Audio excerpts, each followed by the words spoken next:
response with a law-based focus. We recognize these strides, but we are highly aware of the fact that there are still massive shortcomings.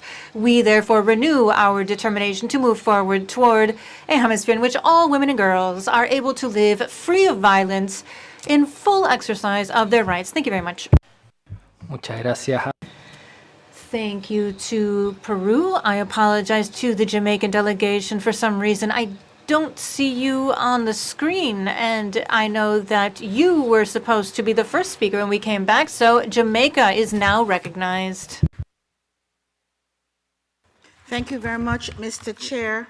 Mr. Chair, Assistant Secretary General, distinguished permanent representatives, colleagues, ladies and gentlemen.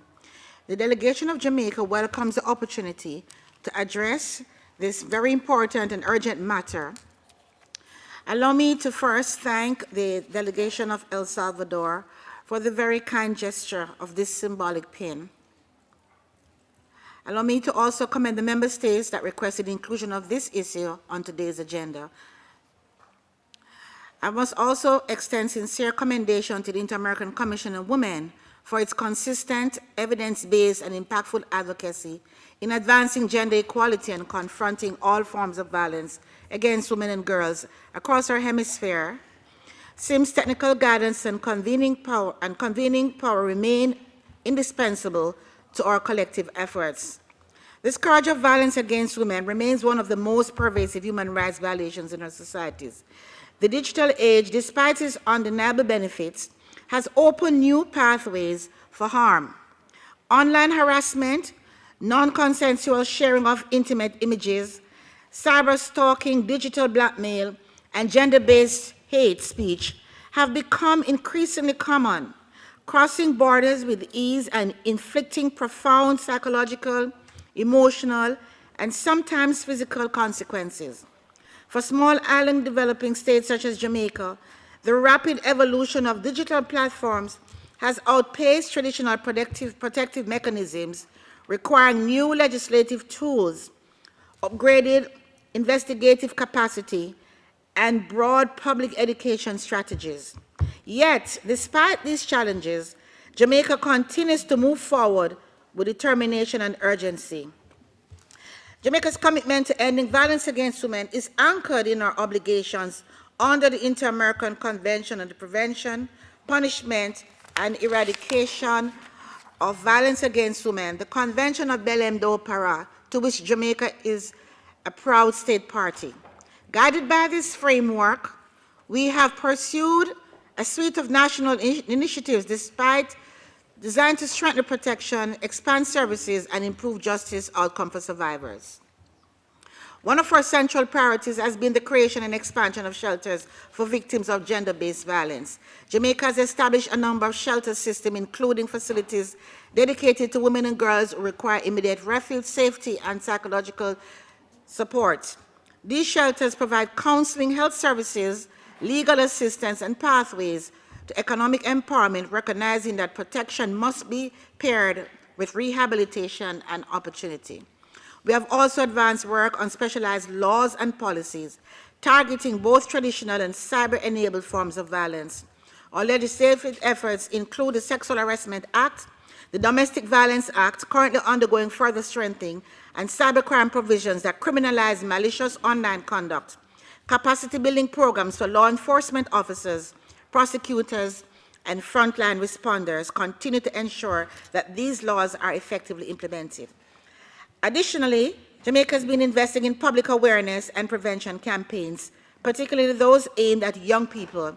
These initiatives seek to provide responsible online behavior, highlight the risk of digital violence, and empower girls to participate safely and confidently. Violence against women and girls, whether in the home or on the streets or in cyberspace, denies our society their full potential. It erodes human rights, undermines democratic governance, and weakens social and economic development.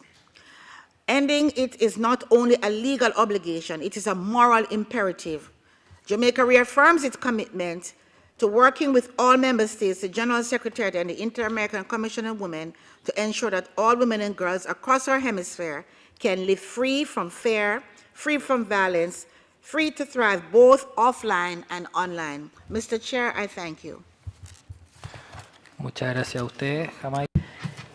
Thank you very much, Jamaica. And once again, I apologize for skipping your turn. Now, Belize is recognized. Chair, the delegation of Belize expresses its deep appreciation to Brazil and the member states that supported the inclusion of this agenda item. We join the wider membership in reaffirming our solidarity in commemorating the International Day for Elimination of Violence Against Women. We also extend sincere gratitude to Her Excellency Marcia Lopez, Minister of Brazil, Ms. Adriana Benjumea, Colombia's expert to the MESECVI, and Ms. Alejandra Mora Mora, Executive Secretary of the Inter-American Commission of Women. Their leadership and insights greatly enrich our dialogue and lend greater substance to today's discussion. In Belize, we recognize that violence against women and girls is not only a violation of fundamental human rights, but also an affront to equality, economic empowerment, and the development of the generations that will shape our future. And we are committed to addressing this social scourge. According to the Belize Crime Observatory, from January to June of this year, 1,125 domestic violence reports were filed, a 24% decrease compared to the same period in 2024. While encouraging, this decline does not lessen our determination. Safety cannot be measured by statistics alone. It must be felt and lived by every woman and girl. Only last month, the nation was shaken by the brutal killing of 35-year-old Angelita Magana and her 2 children in San Felipe Village, Orange Walk, who perished in an act of arson committed by a former partner with a known history of domestic violence and who was released from prison only days earlier. This heartbreaking incident, among other cases, reminds us that reduced reporting does not equate to the eradication of violence, nor does it assure that survivors are adequately protected or that perpetrators are held accountable. In response to these tragic events, there is a renewed urgency within the government of Belize to do more and to do so decisively. The Cabinet has issued a national call to action condemning the killings and reaffirming Belize's zero-tolerance policy for violence against women.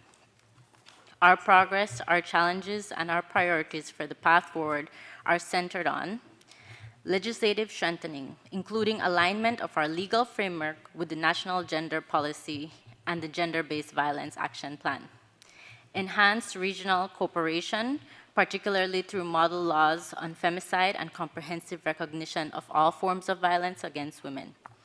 Expanded prevention and awareness initiatives in partnership with community leaders, civil society, and youth groups, such as the annual 16 Days of Activism Against Gender-Based Violence. Deepen collaboration with NGOs, shelters, and advocacy groups to bolster survivors' services, reinforce support networks, and scale up education and prevention programs.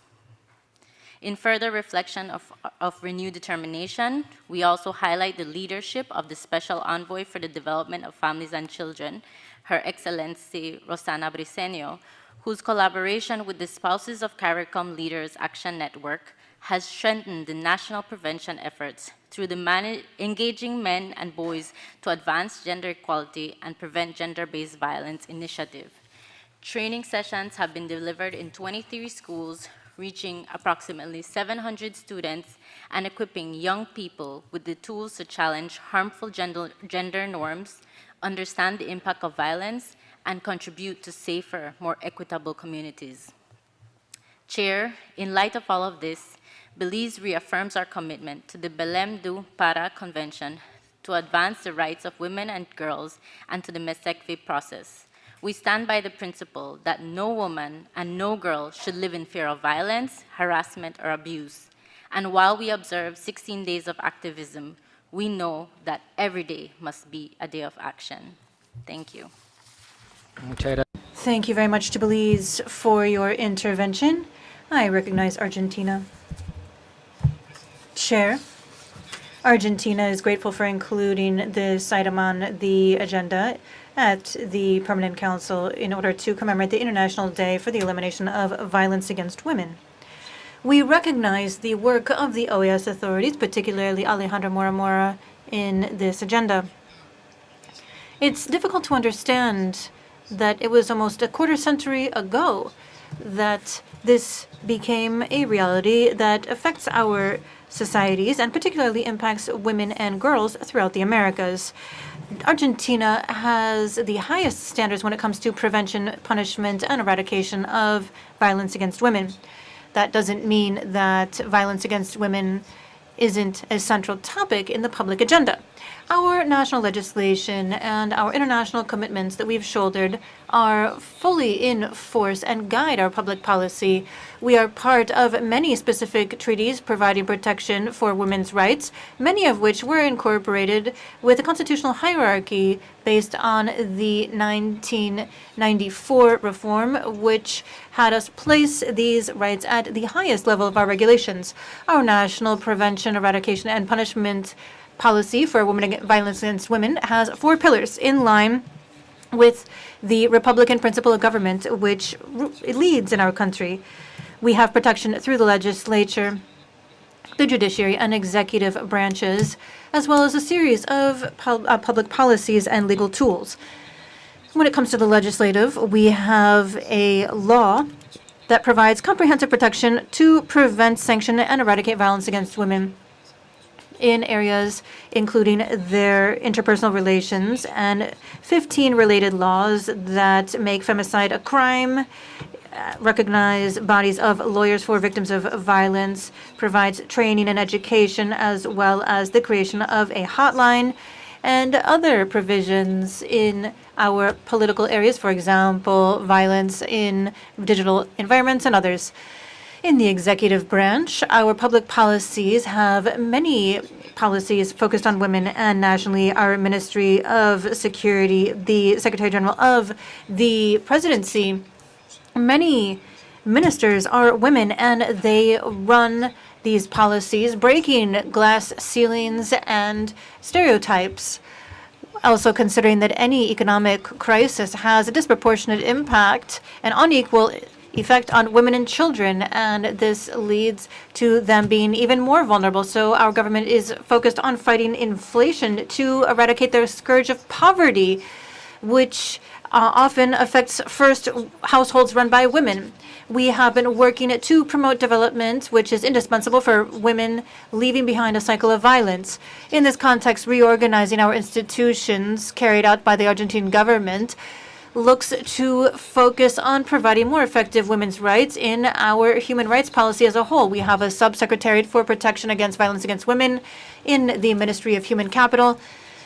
And we also work to promote and protect women's rights in the National Directorate for Protecting Rights under the Secretariat of Human Rights. This way, policies related to women continue to integrate the public policy agenda focused on more efficient responses, particularly in the legal realm, providing comprehensive care and new forms of violence prevention. And to conclude, Chair, these changes provide us with a broader sense of defederalization, decentralization of Argentina, so that policies are designed and executed close to where they are needed in each province and municipality. The national government works with the local governments to strengthen their protection networks and provide training for those who work in the justice system, improving reporting systems, and working with community organizations that support victims. Chair, today, we reiterate our clear ongoing commitment to eliminating all forms of violence against women, and we do so with the belief that dignity is not negotiated and there is no stability or lasting development if a large part of the population lives with violence. Thank you very much. Argentina por su intervención. A continuación. Thank you, Argentina. Haiti is recognized. Thank you very much, Chair. Chair, please allow me to begin by congratulating the delegations who have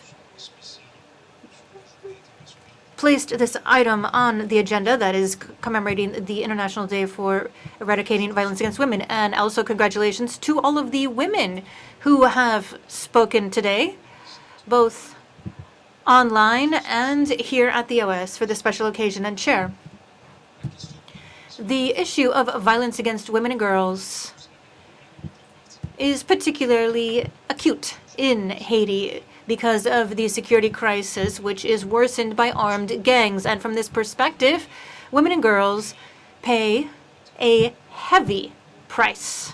That is why the fight against violence against women and girls in my country is a national priority. In our session today, we are focusing our attention on digital violence. Like anywhere else around the world, in Haiti, we also see that tech has advanced and so have social networks that facilitate the spread of digital violence focused on women and girls. We see blackmail, revenge porn, threats, dissemination of non-consensual, intimate images, hate speech, and we also see speech that feeds into violence against women. And so when it comes to public policy, we have implemented several in Haiti. Our Ministry of Women's Rights has an awareness and social mobilization campaign to adopt a framework for strengthened protection against digital violence. And so we must mobilize any stakeholder, any sector of society, including the government authorities, private actors, youth, and civil society as a whole, to share this common message: zero tolerance when it comes to this form of violence. We also need an awareness campaign aiming to promote a culture of digital safety and responsible use of tech. This has been implemented and has been done so through a team responsible for working with any affected ministry on drafting a legal framework and regulations to fight against online violence. To conclude, Chair, Haiti has been working to mainstream its efforts and work alongside countries of the region in order to maximize the impact of our fight to eliminate violence against women. Thank you very much. Thank you very much, Haiti, for your intervention. Colombia. Thank you, Chair.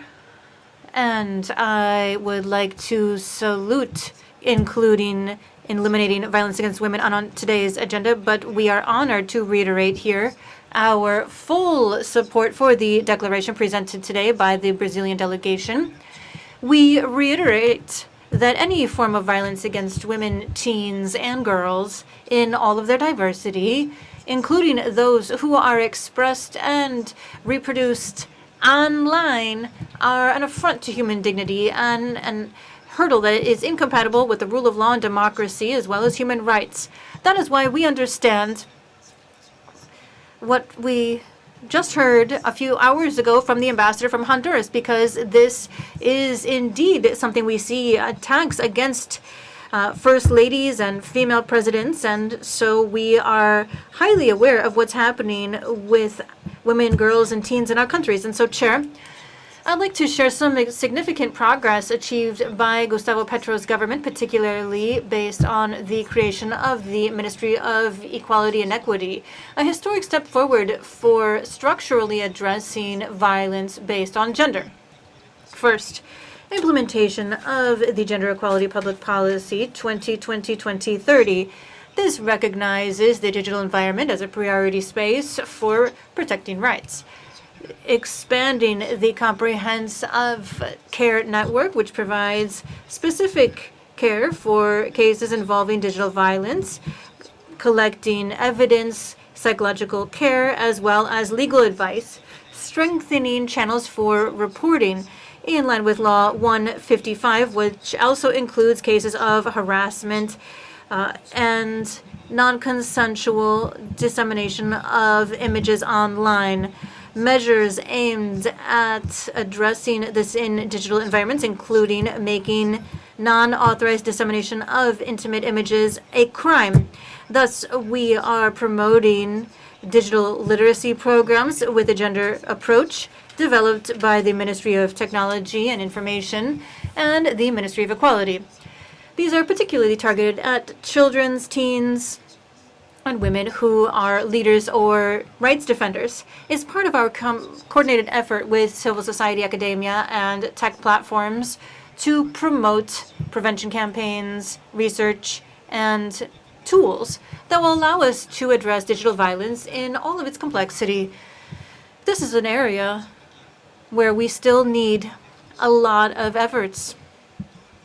The entire Colombian government, under President Petro, underscores with great concern the impact of cyber violence and digital harassment of teens and girls, particularly in school environments. Disseminating revenge porn and harassment leads to severe psychological and emotional damage, and we even see attempts of attempted suicide and suicide lead due to this. It's urgent for us to protect our children online. It's not just a legal obligation. This is an ethical imperative in order to safeguard their lives and well-being. Chair, Colombia is calling on member states and bodies of the OAS, as well as the tech sector, to move forward toward greater transparency in their algorithms, be flexible when it comes to removing illicit content, providing safe channels, and public policies based on evidence.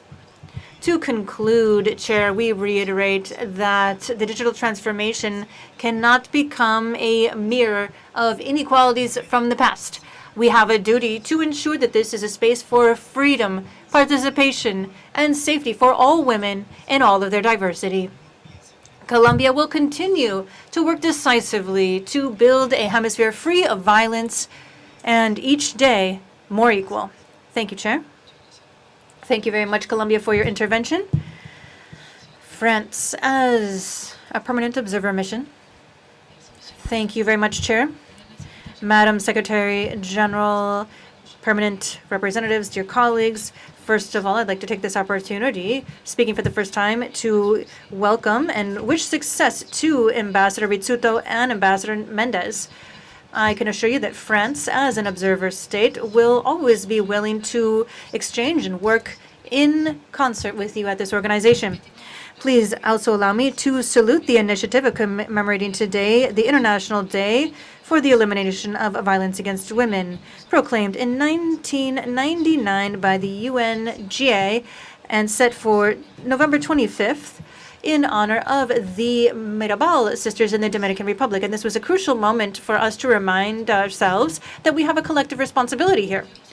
Violence against women continues to be a global scourge, and we see attacks that are physical, psychological, and moral against women, and their right to live without violence, which is guaranteed by the Blendo Pará Convention as well as the Istanbul Convention.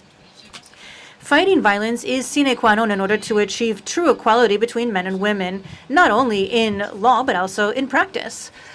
With this in mind, France has, since 2019, carried out a feminist foreign policy, and gender equality is now officially at the very heart of our foreign policy, and this involves peace, security, development, climate action, and others. France has this year launched its International Feminist Diplomacy Policy 2025-2030. This is an ambitious and bold framework to guide our actions for the next 5 years.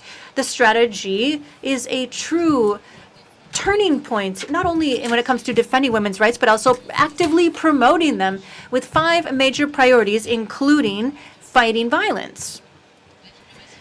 Feminist diplomacy isn't just an abstract idea. This is an actual tool for action, and the results speak for themselves. In October of last year, we held the 4th Ministerial Conference on Feminist Diplomacy, bringing together 55 states, 27 international organizations, including the OAS, and about 100 civil society organizations. And this allowed us to reiterate together that rights are being set back, so we need to set bold policies sustained by 31 countries, of which 6 are part of this region.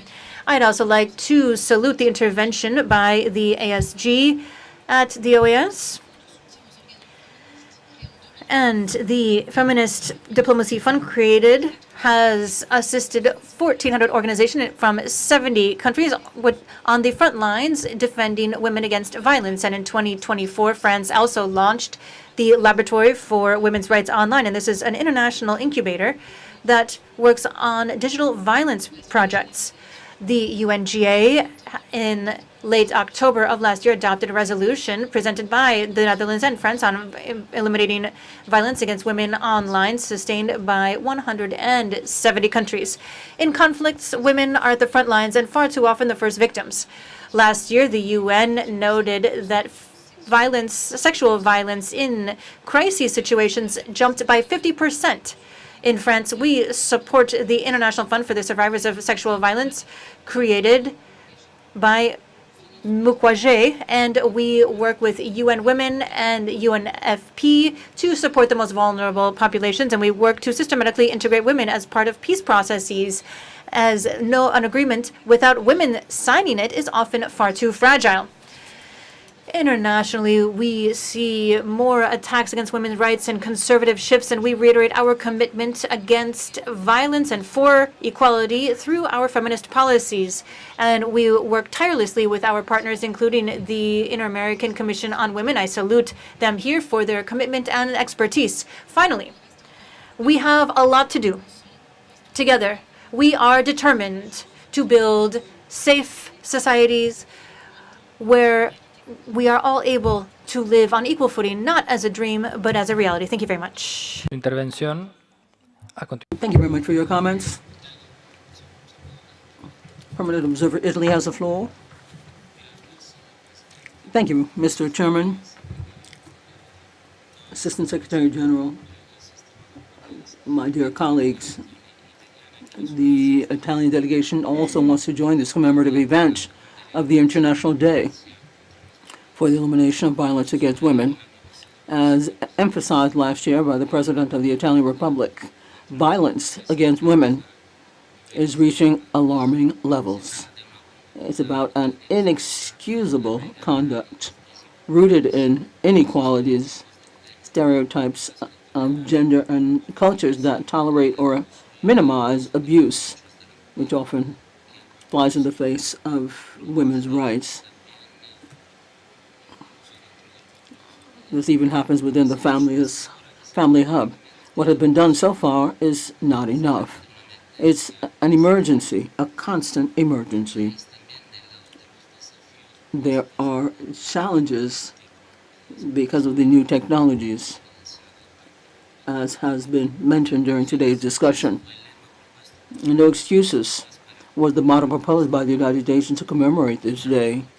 Italy, which is part of the Belém do Pará Convention to prevent, sanction, and eradicate violence against women, fights against this phenomenon, which is intolerable, with all of its forces strengthening its tools and putting in more resources and introducing more severe penalties and new crimes, such as the classification of femicide as a specific crime in the legal system in Italy. It is crucial to continue to work to eradicate all of these discriminatory behaviors and the prejudices which weaken women in society, in work and in the family. This challenge requires campaigns of awareness raising, citizen participation, and education. And that's why this year the Italian government decided to organize on November 23rd a new initiative, a 5-kilometer race against violence, which will begin in the Colosseum and it will end in the Imperial Forum after traveling the heart of Rome, our capital. Since I'm at the mic, Mr. Chairman, I should also like to warmly welcome the permanent representatives of the United States and Belize, both of whom we would like to work very closely. Thank you very much, Mr. Chairman. Thank you very much for your comments. The permanent observer, the Holy See, has the floor. Thank you very much, Mr. Chairman. The delegation of the Holy See truly appreciates the inclusion of this item on this Permanent Council's agenda today to commemorate the International Day for the Elimination of violence against women. This is a painful reality which unfortunately continues in societies and which seeks a common commitment which is decided and which will persevere.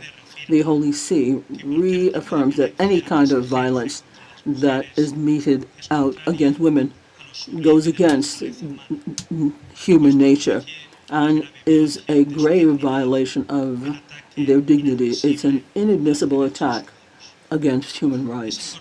It is important to restate and to build awareness as to women's dignity, as well as to promote policies that protect them and denounce any kind of behavior that treats them as an object. In point of fact, this erroneous concept meted out in various forms, from degradation, violence, and it also takes place in digital arenas, digital spaces, as we have heard in this session of the Permanent Council. And that is why it's crucial to promote full-fledged measures of education and prevention in all due reciprocal respect for protection of the victims. Particularly, it is crucial to seek complementarity and a balance between men and women so that both can develop on an equal footing and work together, mutually respecting each other and their dignity. And then finally, the Holy See underscores the indispensable role played by the family and the formulation of relationships based on respect for the dignity of all human beings, fraternity, and the recognition of the unique value that each person has, men, women, as the work of God, our Creator. Thank you very much, Mr. Chairman. Thank you very much, Holy See. The Permanent Observer Mission of Spain has the floor. Thank you very much, Mr. Chairman. The feminist foreign policy of Spain has positioned our country as an international point of reference in the fight against gender-based violence. And with multilateral cooperation and partnerships, we promote our model of prevention, intervention, protection, and support against any type of violence against women. And this takes place in different spheres: bilateral and multilateral cooperation. Spain cooperates with third states and international organizations, such as the Group of Friends for the Elimination of Violence Against Women in the UN, actively participating in activities that prize security and protection of women globally.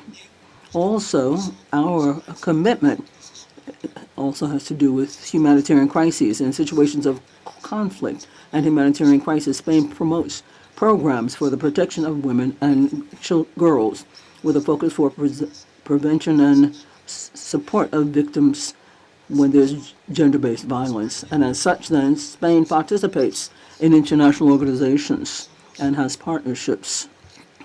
For example, we are a member of the Global Alliance for Action Against Abuse and Gender-Based Violence Against Girls, promoting initiatives that use safe use of technology and information in the digital arena.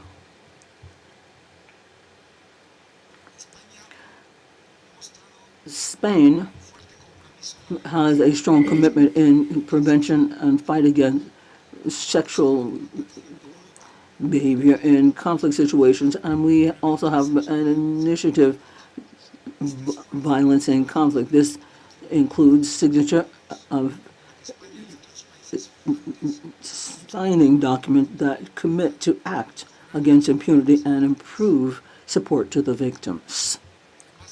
In addition, in 2023, Spain made a contribution to the Special Representative of the UN against sexual violence and conflict. We seek to continue investigation and have programs for protection of victims. Since last year, Spain has been a member of the alliance and reiterates its commitment for the protection of women and girls for those abroad We have a point of reference in our foreign policy as we cooperate with different ministries and international organizations. So our commitment will continue to move ahead towards elimination of gender-based violence in all of its forms. We believe in ongoing raising of awareness and equality of rights between men and women. This reflects the vision of a world which is free of macho violence and makes our country a model of reference in the overall fight for security and dignity of women. Thank you very much, Mr. Chairman. Thank you very much, Spain, for your comments. As there are no further requests for the floor, once again, we'd like to express our thanks to Marcia Lopez, Minister of Women of Brazil, as well as Mrs. Benjumea and the Executive Secretary of SIM for their participation in this commemoration, and all delegations who have made comments. The chair suggests, and the Permanent Council will take due note of all the comments made, and these will be part of the minutes of the session. If there is no objection, it is so agreed. As the next item, we have to address the topic entitled Combat Against Transnational Organized Crime, or the Fight Against Transnational Organized Crime. According to the agenda and in response to the request made by the delegation of Peru, we will begin with the commemoration of the International Day to prevent and fight against all forms of transnational organized crime. Then the topic Fight Against Transnational Organized Crime and Promotion and Protection of Human Rights in the Americas will be considered as requested by the delegation of Colombia. We have made some innovations on this point, and as much as we want to order this discussion as best as possible based on our efficiency and opportunities, and thus, at the end of the presentations of the panelists who have been invited, the chair will offer the floor to delegations who might like to refer to both topics. 5 minutes will be the maximum speech time according to the rules and regulations. And having said that, let us begin our commemoration of the International Day to prevent and fight against all forms of transnational organized crime, for which I should like to ask the Secretariat to project the video comment of the Secretary of Multidimensional Security from the General Secretariat of the OAS, Mr. Ivan Marquez.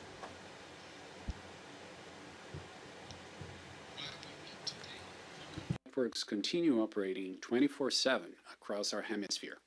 The UN estimates these networks generate $870 billion globally each year, and our region suffers disproportionately from this criminal economy and its brutal consequences. The International Day Against Transnational Organized Crime, celebrated on November 15, is not just another date on our diplomatic calendar. It's a stark reminder that while we deliberate, criminal organizations are adapting, expanding, and undermining everything we work to build. Transnational organized crime has turned our hemisphere's advantages into vulnerabilities. Our shared borders, our trade routes, all exploited by networks that operate worldwide with corporate-level sophistication. These criminal networks are evolving, converging, and diversifying. Money laundering, drug trafficking, illegal mining, human trafficking, migrant smuggling. Each crime feeds the others, creating an ecosystem of violence and corruption that transcends any single border. Transnational organized crime undermines institutions, erodes the rule of law, and jeopardizes the security, development, and stability of our societies. It is a phenomenon that transcends borders, demanding a response that is equally global, coordinated, and resolute. At the OAS Secretariat for Multidimensional Security, through our Department Against Transnational Organized Crime, we're not just observing this threat, we're actively supporting member states to confront it. Our approach is deliberately multidimensional. We provide technical assistance to strengthen investigation capabilities. We help harmonize legal frameworks so criminals can't exploit regulatory gaps. We facilitate real-time information exchange, and we build institutional capacity because strong institutions are the best defense against corruption. The DTOC coordinates comprehensive projects that combine capacity building, international cooperation, and regulatory harmonization. Its operations seek to support efforts to disrupt criminal structures, weaken illicit financing sources, and facilitate coordinated action by member states. Furthermore, we promote compliance with international security and human rights standards, ensuring that our actions always respect the rule of law while combating organized crime. For this reason, we make an urgent call to all key actors, to member states, to national and local authorities, to civil society, the private sector, academia, and all institutions committed to justice and security. We need to strengthen our collective capacities, and we need to cooperate even more. The Secretariat for Multidimensional Security and the DTOC remain steadfast in their mission, working with determination and coordination, because transnational organized crime can only be defeated through joint action, comprehensive projects, and strategic regional cooperation. Criminal networks are counting on our bureaucracy to slow us down, and they're counting on our borders to divide us. Let's prove them wrong. In this International Day Against Transnational Organized Crime, we don't just commemorate, we commit to a safer, more just hemisphere where our citizens can live free from the shadow of organized crime. Convinced that only together can we protect our societies and ensure a future in which justice and dignity prevail. Thank you.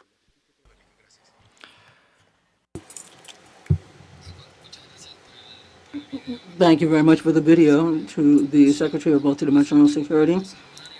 Next, I have the pleasure of greeting and offering the floor to Ambassador Lilian Bayon, representative of Peru in the high-level group that follows up on the Resolution Action Plan of the Andean Community. Ambassador Bayon, welcome. You have the floor virtually.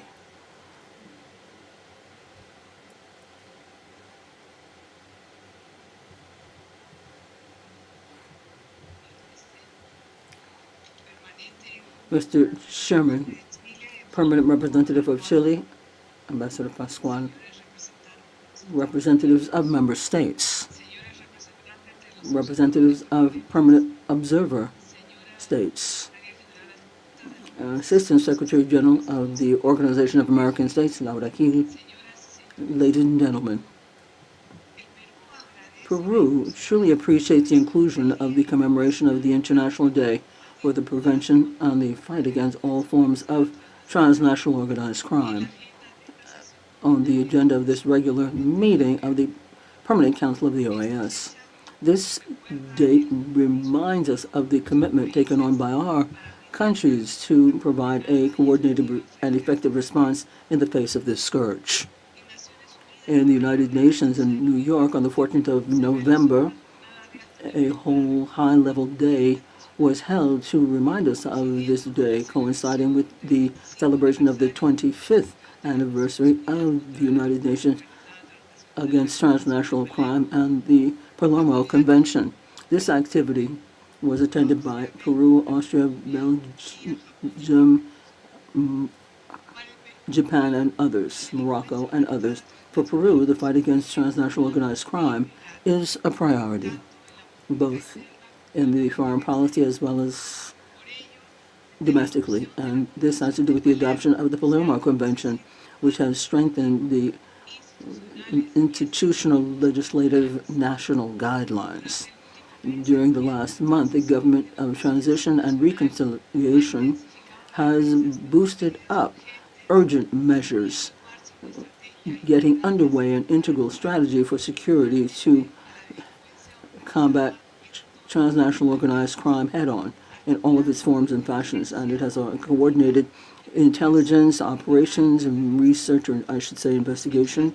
And amongst the main measures, there is the creation of the Division of Investigation of National Police and Extortion. This has special agents in operative intelligence and strategic analysis skills, which will investigate the cases in prioritized sectors: transport, education, trade, and construction, in addition to others. As such, then, the government has made the state of emergency in Callao and Lima to contain the advance and to boost up operations for territorial control with satellite technology and other penitentiary initiatives. Ladies and gentlemen, we are well aware that it's not possible to confront transnational organized crime in an isolated way. Thus, it becomes a priority to reinforce and implement the mechanisms of international coordination that include common strategies for multidimensional security. Regional platforms such as the Meeting of National Authorities for Organized Crime, RUNDOT in the OAS, is an arena which is very helpful to enjoy good practices and evaluate the progress made in carrying out the strategies against transnational organized crime in the hemisphere. The key objective there is to strengthen cooperation amongst member states. Peru would like to underscore the support offered by the General Secretariat of the OAS for drafting a blueprint with a gear to preventing and fighting against the illicit trafficking of firearms, munitions, explosives throughout the region. This support has been offered to countries in the Andean community. On the other hand, sub-regionally, we have to pay special attention to the PAN plan and the decision 992 for the Andean community, which is called Joint Urgent Action for the Fight Against Transnational Organized Crime. This was adopted in 2024. PAR focuses its efforts in areas such as border control, migratory support, and penitentiary support, the fight against illegal mining, drug trafficking and arms trafficking, specialized training, and thematic areas, as well as the creation of an Andean network for security. From PAR, we speak about the Andean Data Bank and the Sub-Regional Observatory for Security, as well as a comparative compilation of all the normative criminal standards for all the member countries of the Andean community.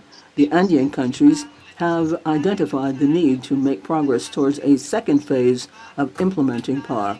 This should be based on a focus of multidimensional security, which is broad-based and innovative, and which resides on 4 pillars: intelligence and operations, strengthening capacity, and integral development. Regionally speaking, in the La Hawaii Summit, which was held in Colombia on the 8th to the 9th of November, our foreign minister was there, and this was geared towards promoting bi-regional coordinated action against organized crime. And within that framework, Peru joined the Declaration on Citizen Safety, which was proposed by the European Union. Considering the various international fora and instruments when it comes to the fight against organized crime, the Ministry of Foreign Relations of Peru has intensified its institutional work, thus strengthening its actions with a view to strengthening bi-regional, regional, sub-regional, and bilateral governance, thus giving the working group in the fight against organized crime some teeth. And dear representatives, and I'm going to wrap it up now, but prevention and fight against transnational organized crime demands a strong political will. In the face of action of organized criminal groups, it is crucial for states to strengthen their institutional capacities and exchange intelligence and strategic information as well as operative information and harmonize policies with a view to guaranteeing full-fledged respect to the rule of law, ensure socioeconomic development, and preserve international security and safety. Peru reaffirms its commitment to cooperate with the countries in the region in the fight against transnational organized crime. Thank you very much. Thank you very much for your comments. Representing the Andean Plan of Action. To conclude then with these presentations of this first point, I should like to ask the Secretary to project the video intervention of Mrs. Laura Carpini, Senior Director for the Latin American countries of the Ministry of Foreign Affairs and International Cooperation of Italy.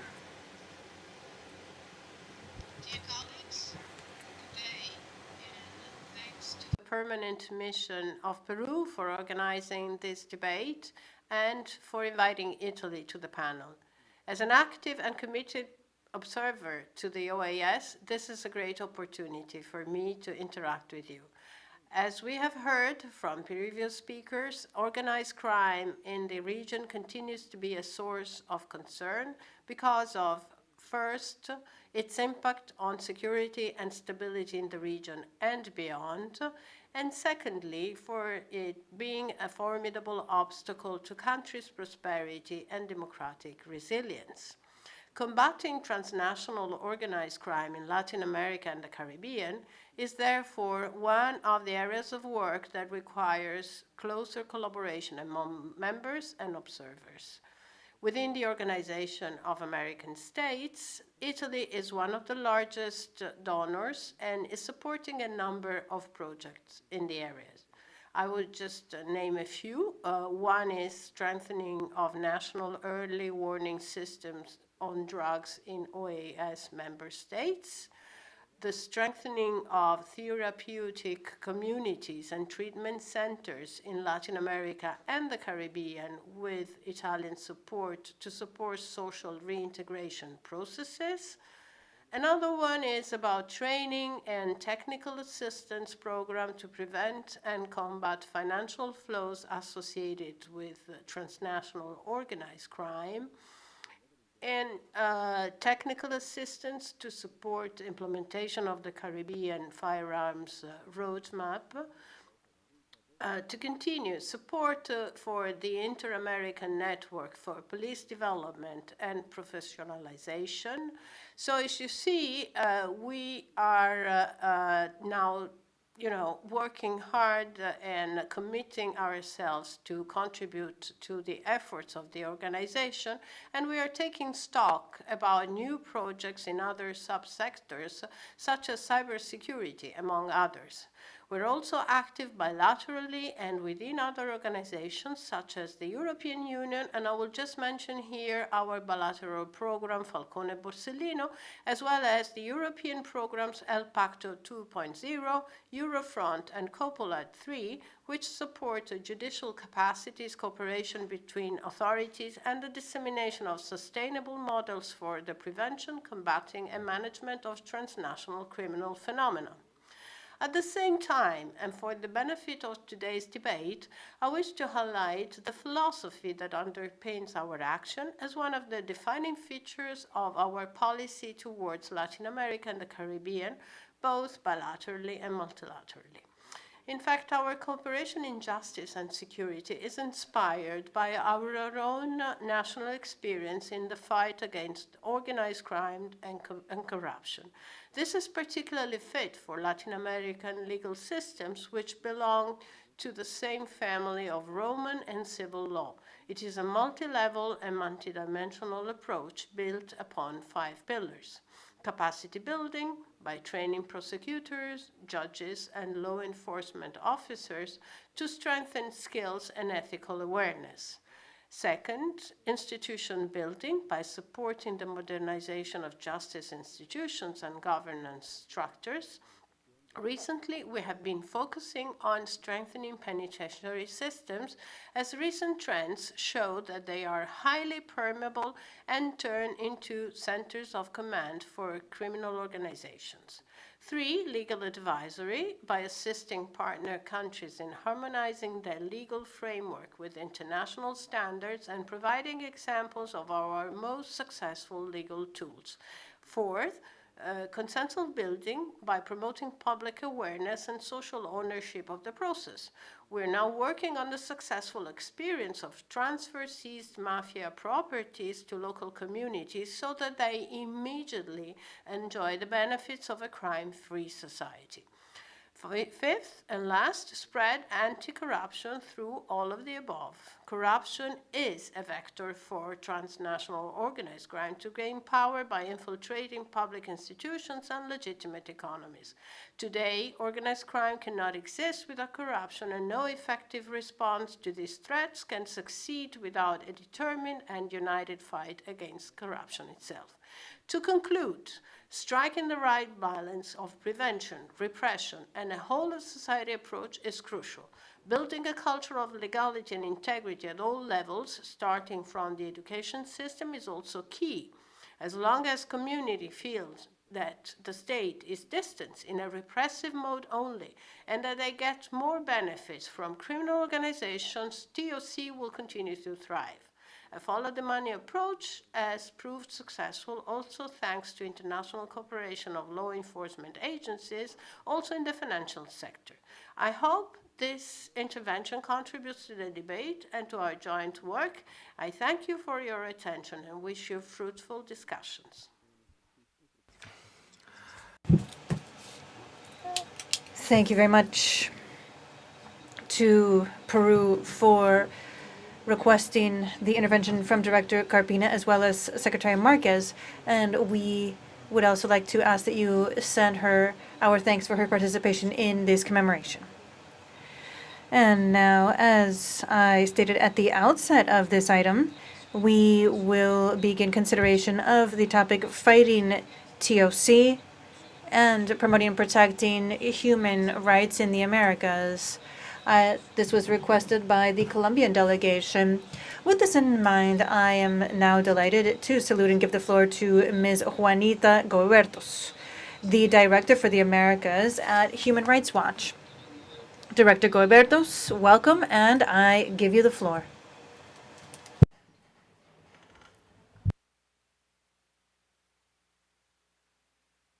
Presidente, Chair, gracias por el uso.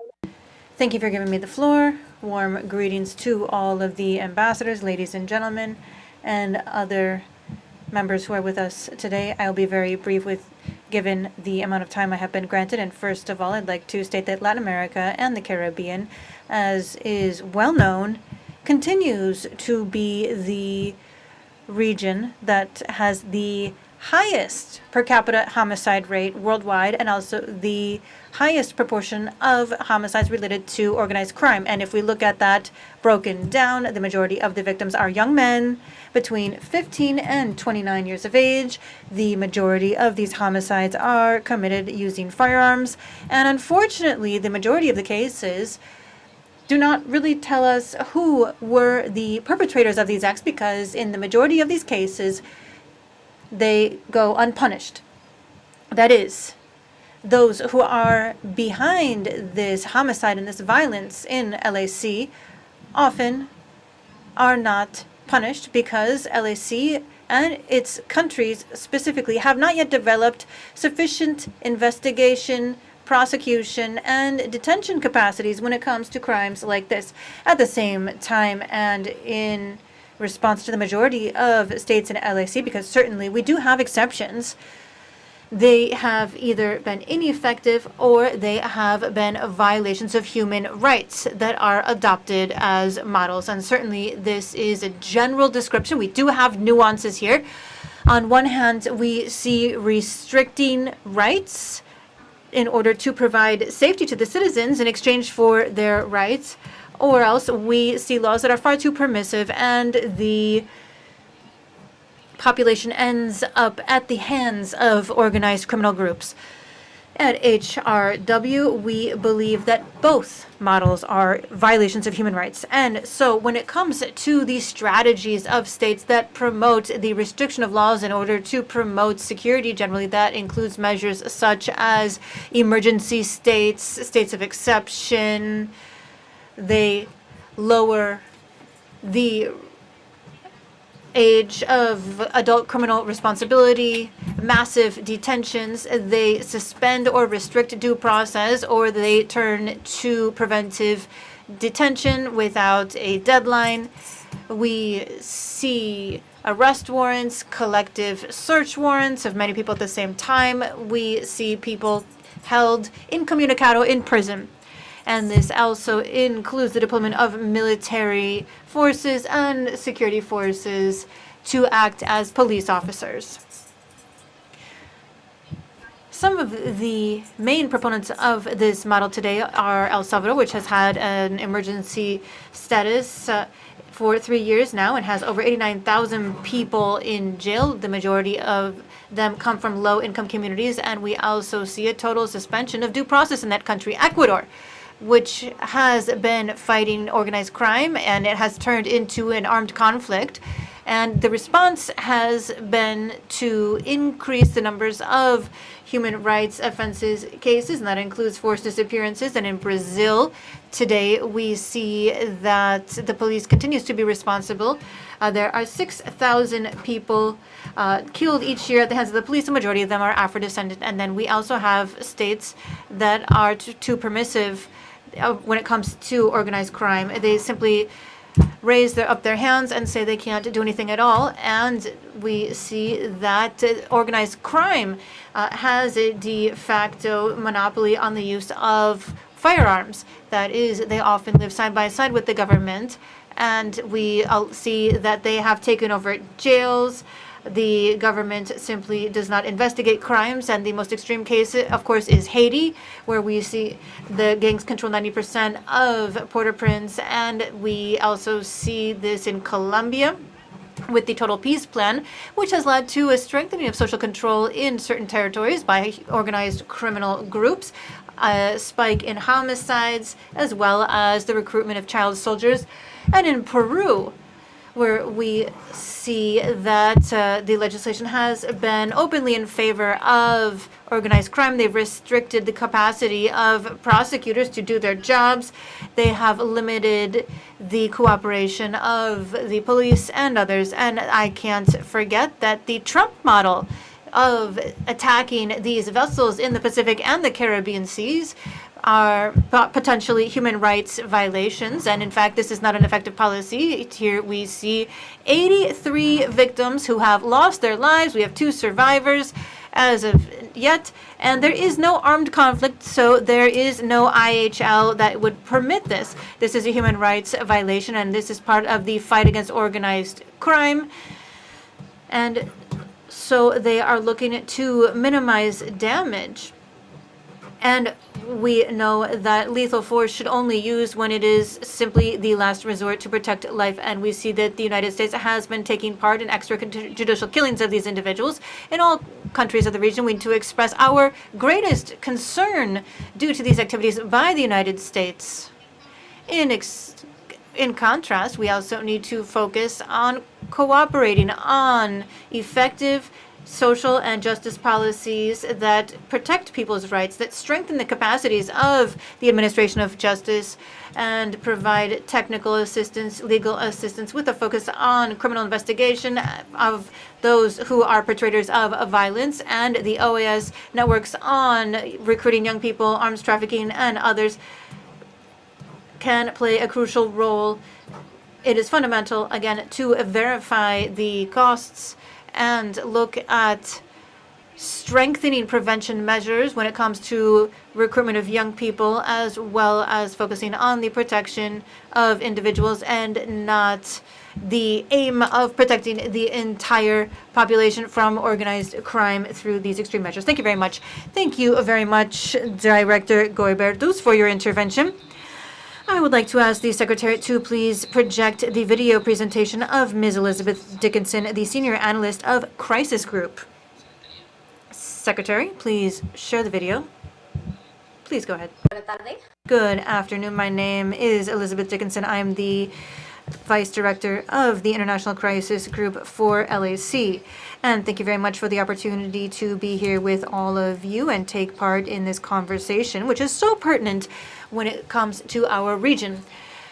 Our organization focuses on reducing violence and producing conflict. So I would like to share what we are doing when it comes to fighting organized crime and drug trafficking, and talk not only about criminals, but also all the violence that they unleash around the entire region and its impact on public health for consumer countries. My focus will be on this fight against drugs regionally and how the various strategies implemented worked, particularly how they land on the ground. That is, what is the impact on the ground for communities that are affected. So first of all, I'd like to take a step back and share with you how the drug trafficking market works in the region. We might think about it as a pyramid where the top of the pyramid has few actors, that is, a few criminal groups, and these are people that we all have heard of. They organize the entire drug trafficking chain all the way down to the lowest level. At each level of the chain, you see a sort of subcontracting model. So drug traffickers look at how they can optimize their profits in their supply chains. That is a supply chain for drugs. And so we see the majority of the profits are made subcontracting. So in the cocaine market, for example, the great cartels that traffic to the US or Europe are working at the regional level in South America, in Colombia or Ecuador, to supply cocaine or coca paste. This is the first step. Local groups here in Colombia or Ecuador, again, subcontract, and they work with someone local, for example, to supply product in the chain. In other cases, to provide transportation. In Ecuador, there is a lot of gang members, and their role is to organize container ships full of cocaine. And so there are a lot of people involved at the lower levels who have a limited amount of money that they get from the drug trafficking market, but we see that there might be a big struggle to be part of the drug trafficking chain, and this is what leads to the use of firearms in order to exert regional power, regional control, and this is where we have the issue of the organized crime. And so what are we doing in order to address these fragmented groups? I think that in the majority of these cases over the last several decades, we have seen strategies aimed at reducing supply. And I would like to add something about forced eradication, for example, when it comes to coca leaves, which are the raw material for cocaine. So who are coca growers? These are people who grow coca, and the majority of them are small-scale farmers. We're talking about people who have less than 1 hectare. They are rural, poor family farms, and in many cases you have a mother who is the head of the household. And the coca is the product that allows them to make money and send their children to school. But it's not an easy life. It's not a happy life. And so we have programs aimed at crop substitution, and we do have a lot of interest in this from communities because the market is what puts them in direct contact with armed groups. And so we see that these are very poor people who don't actually receive much profit from the coca chain. On one hand, the groups who buy the raw materials, that is organized groups and criminal groups that buy the raw material, and for example, they resist eradication. And on the other hand, we have the militaries that are trying to eradicate the crop, and this of course also puts them in opposition to the rural populations as well. So there is a strategy that's extremely costly when it comes to resource use. I also need to mention that in order to eradicate a hectare of coca, you need, first of all, to establish a perimeter around the area, because normally they find it in areas that are controlled by criminal and armed groups. So you need to have a plane, you need a lot of power when it comes to transportation, and there is competition over this. Despite all of these precautions, we might also see incidents like we saw in Colombia, in Antioquia, in the Department of Antioquia in Colombia just a few months ago, where there was an ambush against the eradicators, and the helicopter came, it was shot down. There were several dead and wounded that day because of that ambush.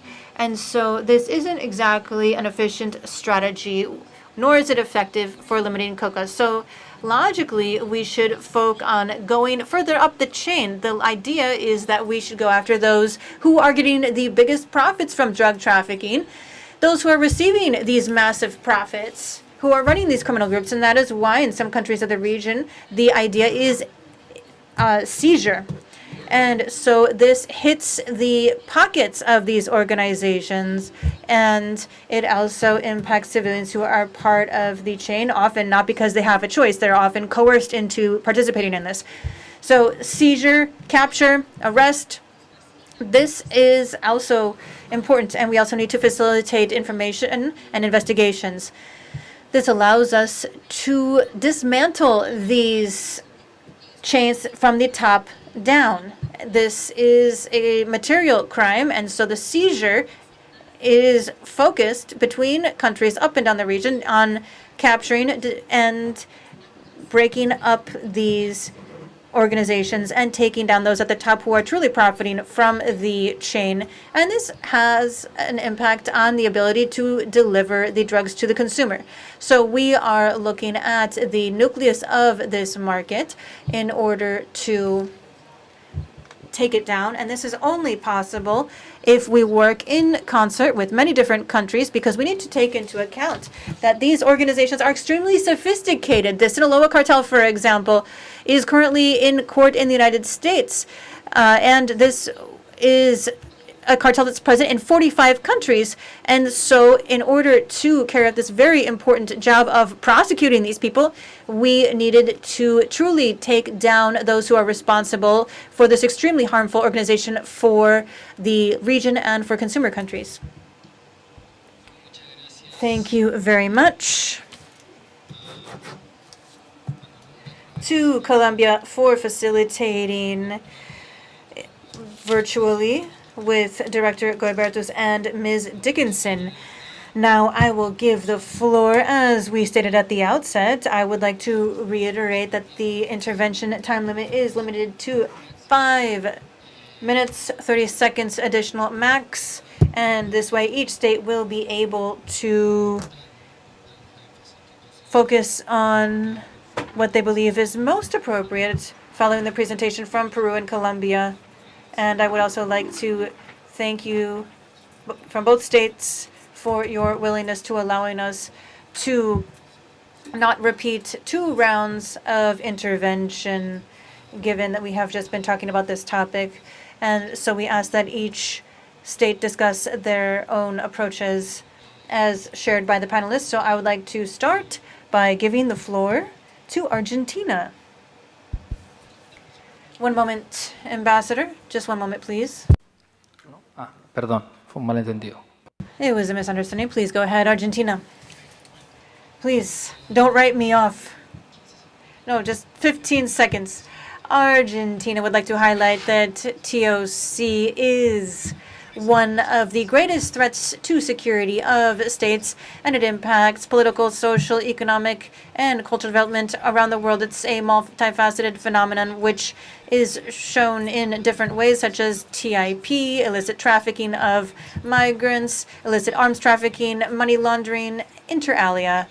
Argentina is part of the Palermo Convention and its 3 protocols. We've been an active participant in the process for its adoption. Our government has chosen to focus on TOC in this convention and its protocols based on the parameters, definitions contained therein. That is why it's important to consider that fighting TOC and strengthening the legal framework domestically, the rule of law, multilateral cooperation for exchange of information, mutual legal assistance and extradition. And that is why states need to promote the implementation of their obligations that they have shouldered in the Palermo Convention and its 3 protocols. And this means making a crime, anything included with TOC in that convention and those legal instruments in their own domestic criminal legal systems. We see multilateral cooperation, including RANDOT, as key to building mutually beneficial synergy. Here we have a very clear technical and political position in the face of a global and regional context that is increasingly more complex in the face of new threats, with stakeholders with more firepower and more economic power than many states. The political commitment in Argentina is very strong in all 4 when it comes to fighting against TOC.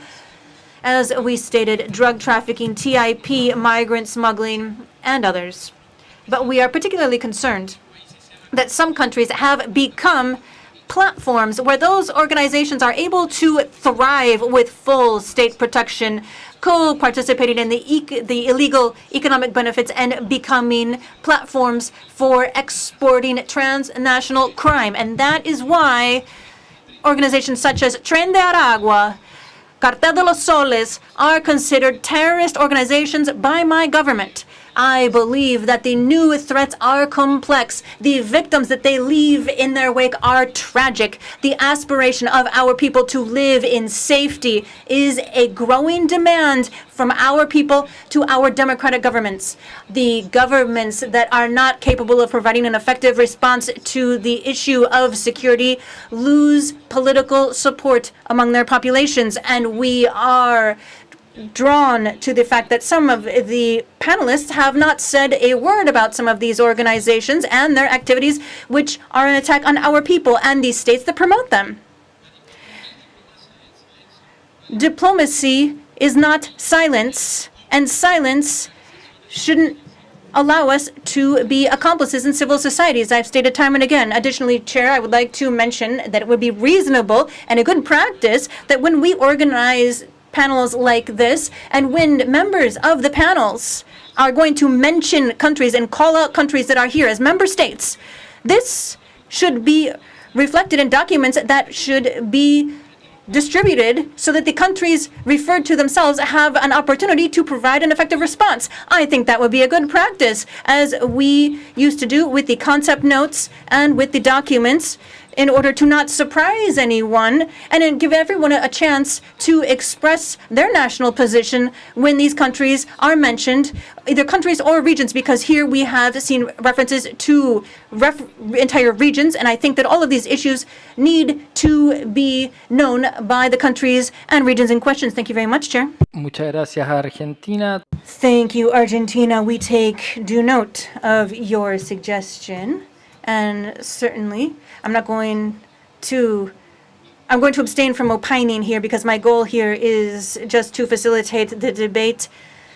I know this is a thorny debate, and so we do note what you have shared with us, and we need to note what you've stated in your intervention, Ambassador, that we need to look at civil societies, organizations. It is an issue of respect and ensuring that countries have the opportunity to present their own arguments, if so requested, and then we will be able to move forward with mechanisms that do give us a chance to capture those two principles in the future. Thank you very much for the suggestion, Ambassador. We do take due note, and we will see how we can include it in the conversation. And so now Colombia is recognized. Thank you very much, Chair. I think that I had 7 minutes of intervention approved previously, and so thank you very much for including this very important item on the agenda. And having heard the panelists, this enriches our reflection for the hemisphere. Dear colleagues, Colombia requested that we debate this topic, as we strongly believe that the OAS should address the most pressing challenges of the region. TOC is a shared threat. It affects every single one of our states without political or other distinction, with no ideological or political distinction. Colombia has spent decades living with the devastating impact of organized crime, and this human suffering impacts on the institutionality and insecurity. In order to address that, our government under President Petro has reiterated that we need to fight this, but within the framework of international human rights law, in multilateralism, which we have heard referred to today by the panelists, and with respect for life. That belief has driven our government under President Petro to redouble its efforts in fighting TOC with unprecedented results in history and around the world. And I want you to notice these figures, which are all available to the appropriate bodies. since the 7th of August of 2022, when President Petro began his mandate, until the 30th of September last, Colombia, through its military, under its supreme commander-in-chief is President Petro, has seized 2,652 tons of cocaine. This, Chair, ladies and gentlemen, is 2 million kilos of cocaine. That is equivalent to about 26 billion doses of cocaine. And that costs to the tune of $230 billion. That has been taken away from drug traffickers during this time period. This explains the persecution. And those results have been achieved without the need to kill. We have seen seizures with full evidence of the corresponding law and bringing those transporting those drugs to justice, because the idea is to attack the capos, the kingpins, as noted by some of the panelists. President Petro's government has also strengthened international cooperation.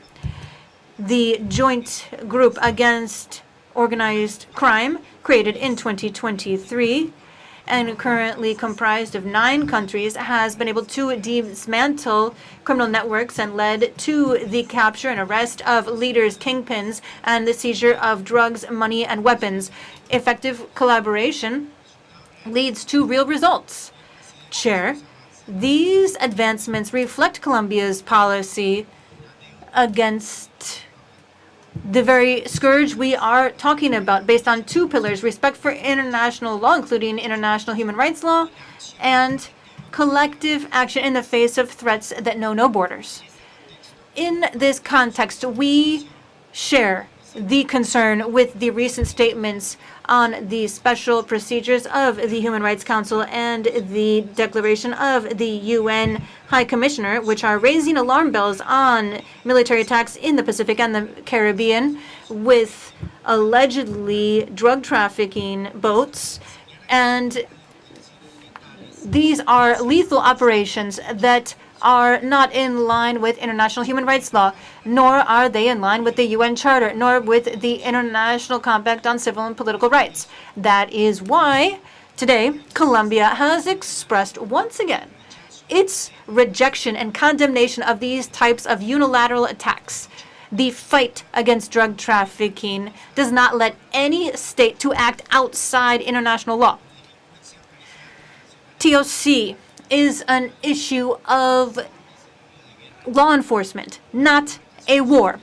Suspicious boats are not lethal, and lethal forces are only appropriate as a last resort against an imminent threat, and we are in no way saying that we need to stop fighting drug trafficking. The numbers speak for themselves. We are the country that has been most successful in fighting drugs in history. Colombia knows that there is no nuance here. Unilateral military responses do not reduce the power of organized crime. Quite the contrary, it strengthens it. It leads to spikes in violence and more cooperation among these groups, and it places the entire civilian population at risk. A sustainable strategy requires prevention, justice, development, and international cooperation based on trust and respect for the sovereignty of people.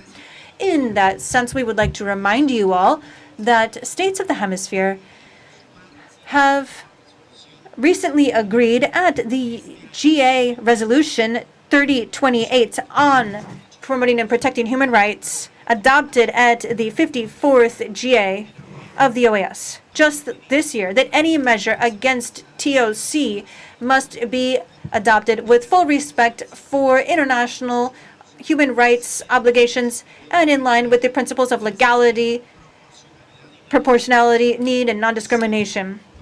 Always with observance of minimum due process. Acting outside of these parameters is a serious attack on human rights. It weakens mutual trust and it compromises hemispheric stability. Finally, Colombia underscores that dialogue and diplomacy are sine qua non. They are the foundation for building sustainable solutions. Our shared challenges are not resolved by confrontation, but rather through understanding and commitment to international legality. The path toward taking down these TOC organizations is not the unilateral use of force, but rather respect for the law, multilateral cooperation, and above all, placing human life at the very heart of all of our activities. Thank you very much, Chair. Muchas gracias, Colombia, por su. Thank you very much, Colombia, for your comments. I now give the floor to Panama. Thank you very much, Mr. Chairman. Panama would like to begin by thanking the sister republics of Colombia and Peru for having requested inclusion of these items on the agenda today, as well as thanking you for the concept note that offers an analytical framework, which is very timely in terms of the links between transnational organized crime and the promotion and protection of human rights in the Americas. And similarly, in the same vein, we truly appreciate the presentations made to commemorate the International Day to prevent and combat all forms of transnational organized crime, established by the United Nations to increase global awareness on this threat and promote international cooperation, which is much more effective. Respectful colleagues, Mr. Chairman, transnational organized crime is one of the most complex threats of our times. It takes on illicit trafficking of arms, drugs, cultural wealth, and protected property, corruption, trafficking of people, and new modalities of crime in cyberspace, as well as human trafficking. The international community recognizes these phenomena that erodes democratic governance, it undermines the rule of law, and directly affects security, economic security, and stability of our states.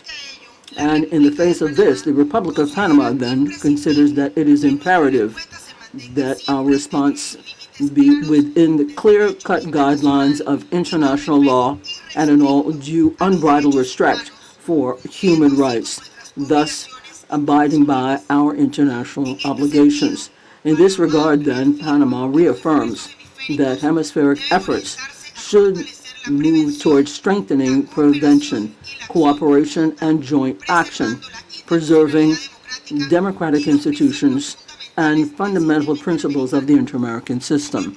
Mr. Chairman, I would like to underscore that Panama fully shares the view that hemispheric security should be looked at from an integral and multidimensional perspective that prizes justice, prevention, social development, strengthening institutions and cooperation internationally. Criminal organizations evolve very quickly. They change markets, they take advantage of crises, and they simultaneously operate on many different jurisdictions. And that is why no nation can take on these threats alone. Inter-American dialogue continues to be the essential instrument to build common understandings and strengthen collective action. In this context, then, it is imperative to move towards public policies, evidence-based policies. We need to strengthen tracing of illicit movements, promote financial intelligence, consolidate effective normative frameworks, and improve coordination between national agencies and international ones. Similarly, we should like to also highlight the importance of promoting responses with people at the center, giving priority to the victims of trafficking and violence, which is linked to organized crime. Mr. Chairman, our delegation reiterates its firm commitment to international cooperation when it comes to security. for the promotion of sustainable development and the protection of human dignity as a guiding principle of all state action. Our country will continue to work constructively and in a coordinated way with all member states to strengthen hemispheric action in the face of transnational organized crime. And then finally, we are more than willing to actively add to talks that underscore these points with the conviction that only via a collaborative, respectful position for human rights can we move towards a hemisphere which is more safe, more just, and more humane. Thank you very much, Mr. Chairman. Thank you very much, Panama, for your comments. The Dominican Republic has the floor. Mr. Chairman, I would like to begin by thanking the initiatives taken on by the delegations of Colombia and Peru, and they brought to the attention of this council. It gives us an opportunity to think together on a challenge that compromises stability, development, and security in the region. As was pointed out in the concept note on the topic, transnational organized crime continues to evolve, and it diversifies its operations, taking advantage of institutional vulnerabilities and broadening its presence in different jurisdictions. This year, we had a highlighted role in the Inter-American system. We spearheaded the first edition of the Forum for Trust Measures and reports in keeping with United Nations standards, and we also drafted emerging technology positions for the CSBMs in cyberspace to promote transparency and cooperation in the face of these digital threats.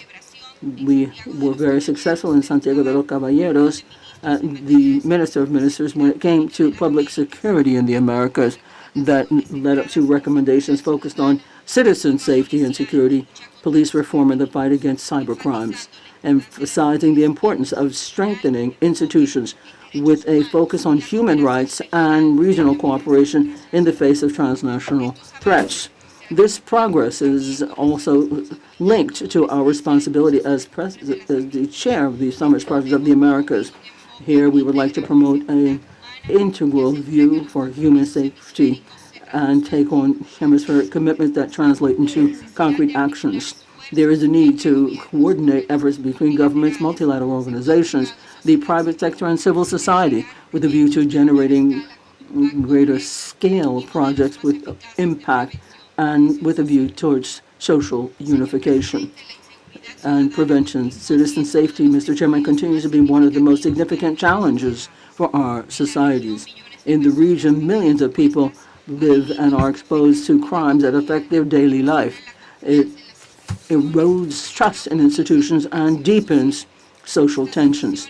These situations are very closely linked to the head and appearance of trafficking of weapons, trafficking of persons, and cyber crimes. These are activities that prosper in the context of inequalities, institutional weakness, and limits in justice and security systems. Our commitment in the face of transnational organized crime is reflected in national initiatives that we have taken centering on human rights. And in this framework, then, the Interinstitutional Convention Against Trafficking of Persons and the Struggling of Migrants approved a 2025-2028 plan of action that strengthens measures of protection, prevention, and moves to deal with these crimes. And so I should like to underscore two bills, one on the judicialization and prosecution of criminal organizations to adopt for the country modern tools to detect and to sanction these criminal structures in keeping with international standards. And the other has to do with legal representation and attention and support for victims that are subject to risk by establishing an integral framework for protection. It's really very important to underscore in this space that our authorities are implementing the Central American Roadmap and the Dominican Republic to prevent the illicit trafficking of arms, munitions, and explosives. This is a commitment that has been renewed to interrupt these organized crimes and the many forms of violence. recognizing that controlling arms precisely calls for an exchange of information, cooperation, and steadfast cooperation based on concrete results. The Dominican Republic thus reaffirms its commitment to the prevention and the combating of all forms of transnational organized crime, thus promoting public policies that strengthen the rule of law, human cooperative approaches, which contribute to a region which is more secure, more stable, and more prosperous for all. Thank you very much. Thank you very much. Thank you very much, Dominican Republic. Brazil has the floor. Thank you very much, Mr. Chairman. Brazil truly appreciates these items and thanks the Chilean president for these items, but we're sorry that it wasn't able to coordinate two proposals on a debate that should bring us together and not look at false dilemmas between when it comes to human rights, as was recently reminded. As he recently reminded us during the fourth CELAC European Union Summit, democracy, said Lula, also takes place when crime corrodes institutions and invades public spaces, destroys families and business structures. Security is a duty of the state. There is no magic solution to end this crime, end quote. In different corners of the earth, we see that the most effective way of dealing with the crime is neutralizing their economic gains. It's money that sustains them and reproduces criminal structures, and that's where they have their real power. Now, repression, which is successful, therefore has to go through investment in technical awareness raising and training and complex investigations, which are based on financial intelligence. It is crucial in this regard to strengthen international cooperation, to promote freezing and confiscation of their assets, as well as to establish mechanisms which are efficient, such as teams for investigation, having coordination among jurisdiction, and sharing evidence as envisaged in the Palermo Convention. Brazil is very much engaged to strengthen coordinated action for oversight and exchange of information. These recent examples include renewal of the tripartite border groups for Argentina and Uruguay, and the creation of a center of cooperation for police in the Amazon, which unites 9 South American countries. The fight against TOC also calls for a strong preventive pillar. We have to look at the structural aspects that makes people vulnerable to crime. Social exclusion, the lack of opportunity, institutional erosion, and the absence of any dreams for the future are some of the elements. Now, the challenge is very complex and it requires long-term programs. Fighting against these associated aspects are priorities in most countries in the region, including in Brazil. But populism does not resolve anything. It's not enough to harden your dialogue or create naming systems that look at the different concepts between crime and terrorism to justify illegal intentions or off-the-cuff gestures. Strengthening international cooperation and coordination has to be within the framework of the rule of law. This is a priority that should guide our joint efforts. There is, in this regard, approval in the recent meeting of ministers of Mercosur of a draft to establish a sub-regional strategy against organized crime, which is geared towards integration and coordination of all efforts to deal with criminal organizations. In the same vein, this year we adopted the Organization and a Treaty for Amazon Cooperation for a Special Commission, which is geared toward public safety. We have to show the population that we are acting with responsibility, moving in the right direction based on data, planning, and integration between development, security, and human rights. And we have to insist on old recipes only exacerbates the problem, multiplying the number of victims and eroding the rule of law. So the economics of crime has shown us that there will always be a supply when there's demand. The benefits of illicit activity will look and take on these risks, and therefore we have to develop prevention initiatives for prevention and education. We have to bring to account all these illicit networks which filter into formal economies through more sophisticated money laundering schemes. Stigmatization, the concept against poor people and immigrants, does not necessarily deal with the millionaires who are responsible, that do not deal with the peripheral areas and the sidelines in urban areas. We want a technical, evidence-based approach which prizes international cooperation prevention to meet the highest levels of the command and control centers. We have to show that the fight against organized crime should and will be led by legality, intelligence, and humanity so as to strengthen and not weaken the rule of law in our hemisphere. Thank you very much, Mr. Chairman. Thank you very much, Brazil, for your comments. Uruguay has the floor. Thank you very much, Mr. Chairman. Uruguay truly appreciates the delegations of Colombia and Peru for uniting us and the chair for moving us forward here. In this regard, we would like to underscore the relevance of commemorating the International Day to prevent and combat all forms of transnational organized crime. We would like to underscore the importance and to think about the impact of this kind of crime in our countries and the tools that we need to combat them, always respecting human rights and the rule of law. These are aspects that we share and must consider.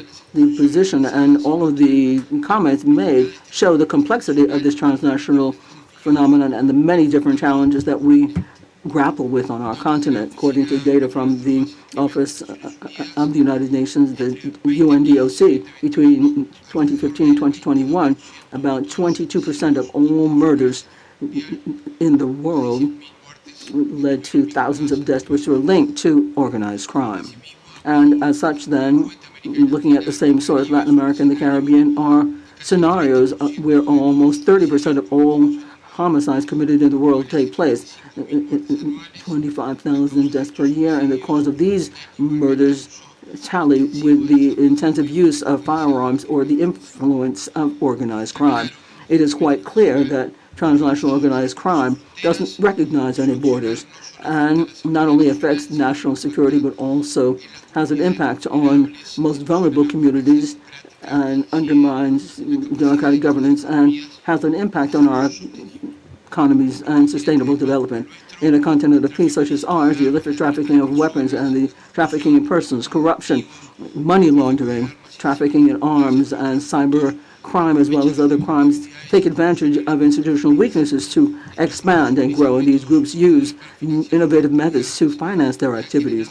They've generated capacities to generate and reinvent ways of getting illicit gains, which allows them to expand their operations and to diversify these kinds of crimes as well. So in the face of this, and taking into account the expansion and sophistication of these transnational criminal networks, we would like to underscore the importance of coming up with responses, multidimensional in nature, that strengthen the national capacity to facilitate and look at the routes of money. These organizations, through international cooperation and in compliance with the legal multilateral standards. For Uruguay, it is crucial to attack the structural causes of organized crime, zooming in on preventing in youth and youth groups without any perspective for the future, and that is why they are attracted to these criminal networks. We have to strengthen dialogue, technical assistance, and exchange of information, as well as good practices and experiences. This is all crucial, and this organization should facilitate this dialogue and this common approach. And similarly, we consider it imperative that the responses are in full compliance with international law, including international law and human rights. This strengthens the implementation of all of the international commitments that have been taken on by other countries and are based on mutual respect. In this vein, then, we should like to underscore what is in Article 14 of the Palermo Convention and reiterate the principles and the purposes of the Charter of the OAS and the United Nations Charter as well. Both establish commitment to dialogue and cooperate to strengthen partnerships in the region and the sovereignty of states, respect for territorial sovereignty and independence, political independence, and the peaceful settlement of conflicts should also be on the table when we talk about these issues. Mr. Chairman, I would like to wrap up, but I would like to also underscore the concern that Uruguay has when it comes to reining in organized crime, both in our society as well as throughout the region. Uruguay is strengthening its measures to grapple with this scourge, and we would like to underscore the efforts underway to draft a national plan for security, which is comprehensive and multi-dimensional and long-term. And as in other policies in our countries, this really becomes a policy of state over and above those that are just in the government.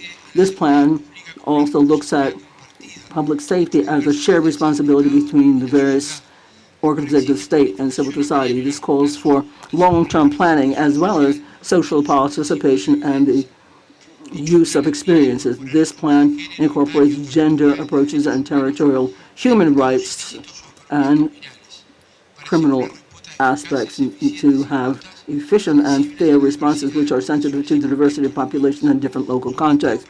The main objective is to reduce violence and all of its most grave manifestations and deal with the main criminal threats in the country by strengthening the institutional capacities that we have to prevent and sanction crimes and to protect the most vulnerable populations. Public safety and security is a national cause for our country and transnational organized crime. Muchas gracias, Uruguay. Termino. Thank you very much, Iroquois. Right on time. Trinidad and Tobago has the floor. Chair, my delegation appreciates this opportunity to commemorate the International Day to Prevent and Combat All Forms of Transnational Organized Crime, as it draws attention to an issue of pressing concern in our hemisphere. We are also grateful for the international community's recognition through the designation of this day of the importance of this agenda and reiterate the need for unrelenting strategic action to combat this multidimensional threat to peace and prosperity in our region. Chair, transnational organized crime undermines democratic governance, erodes public trust in institutions, fuels violence, and endangers the rule of law across our hemisphere. From illicit trafficking in firearms, narcotics, wildlife, and cultural property, to money laundering, cyber-enabled crimes, and the reprehensible trafficking in persons, its impacts are felt in every member state, irrespective of size and geography. Moreover, it is undeniable that criminal networks are increasingly agile, exploiting vulnerabilities exacerbated by economic shocks, natural disasters, health emergencies, and global instability. In the Caribbean, and notably in Trinidad and Tobago, these networks leverage our strategic location as a transit space and utilize sophisticated technology and porous borders to expand their illicit operations. For the past 2 decades, the Republic of Trinidad and Tobago has been grappling with the scourge of gang activity, murders, violence, and financial crimes, among others. Understanding that no state can confront transnational organized crime alone, we have adopted a collaborative disposition in addressing this challenge. As such, we welcome offers of financial and other support to assist in addressing the myriad and multidimensional facets of crime, including transnational organized crime. The experience of Trinidad and Tobago has been that traditional approaches have not been effective, and accordingly, the country supports new and innovative strategies to destroy terrorist drug cartels and combat transnational organized crime, including drug, human, and firearms trafficking. This notwithstanding, we are keen to highlight that this combined approach is intended to generate lasting results and does not supplant Trinidad and Tobago's continued advocacy for the promotion and protection of human rights. This country remains committed to working with all member states to advance comprehensive, human-centered, and cooperative strategies that safeguard our peoples and strengthen peace, security, and the rule of law in our individual member states and in the region at large. Thank you. Muchas gracias, Trinidad y Tobago. Thank you very much, Trinidad and Tobago. Thank you very much for your comments. The United States has the floor. Thank you, Chair. First of all, regarding comments on counter-narcotics activities in international waters in the Caribbean and Eastern Pacific, Secretary Rubio has been clear. The United States is under attack from organized criminal narco-terrorists in our hemisphere, and the U.S. President is responding in defense of our country. Second, transnational criminal organizations threaten our hemisphere's security, stability, and prosperity. Therefore, the United States is committed to working with OAS member states to dismantle these networks through shared responsibility and regional cooperation. U.S. initiatives like Joint Task Force Alpha are disrupting human trafficking and smuggling networks, protecting the people in our region from dangerous criminals, and ensuring justice for victims. The vetted and specialized units we support in 18 countries in our region are arresting these criminals, seizing the illicit drugs they traffic, and disrupting their revenue streams. We are also using tools such as the Transnational Organized Crime Rewards Program and targeted sanctions to hold criminal leaders accountable, including those from criminal groups like MS-13 and Tren de Aragua, who are committing heinous acts of violence against our citizens. Strengthening our country's investigative and prosecutorial capabilities is essential to combating organized crime effectively. The challenge posed by foreign terrorist organizations and transnational criminal organizations are greater than ever. Each OAS member state must take decisive action to combat the corruption, bribery, and fraud that enables these transnational criminal organizations to operate. The United States stands ready to partner with OAS member states to advance these shared goals. Thank you. Thank you very much, United States, for your comments. Costa Rica has the floor. Costa Rica truly believes in commemorating the International Day to prevent, combat all forms of transnational organized crime, because we understand that the fight against organized crime is first and foremost a defense of human dignity and the well-being of our people. Organized crime undermines citizens' trust and it jeopardizes the truth of democracy, and that's why we have to have coordinated cooperation based on law and due process. In our country, we have made progress in policies against money laundering and police cooperation, but we also know that no state can confront this phenomenon by itself.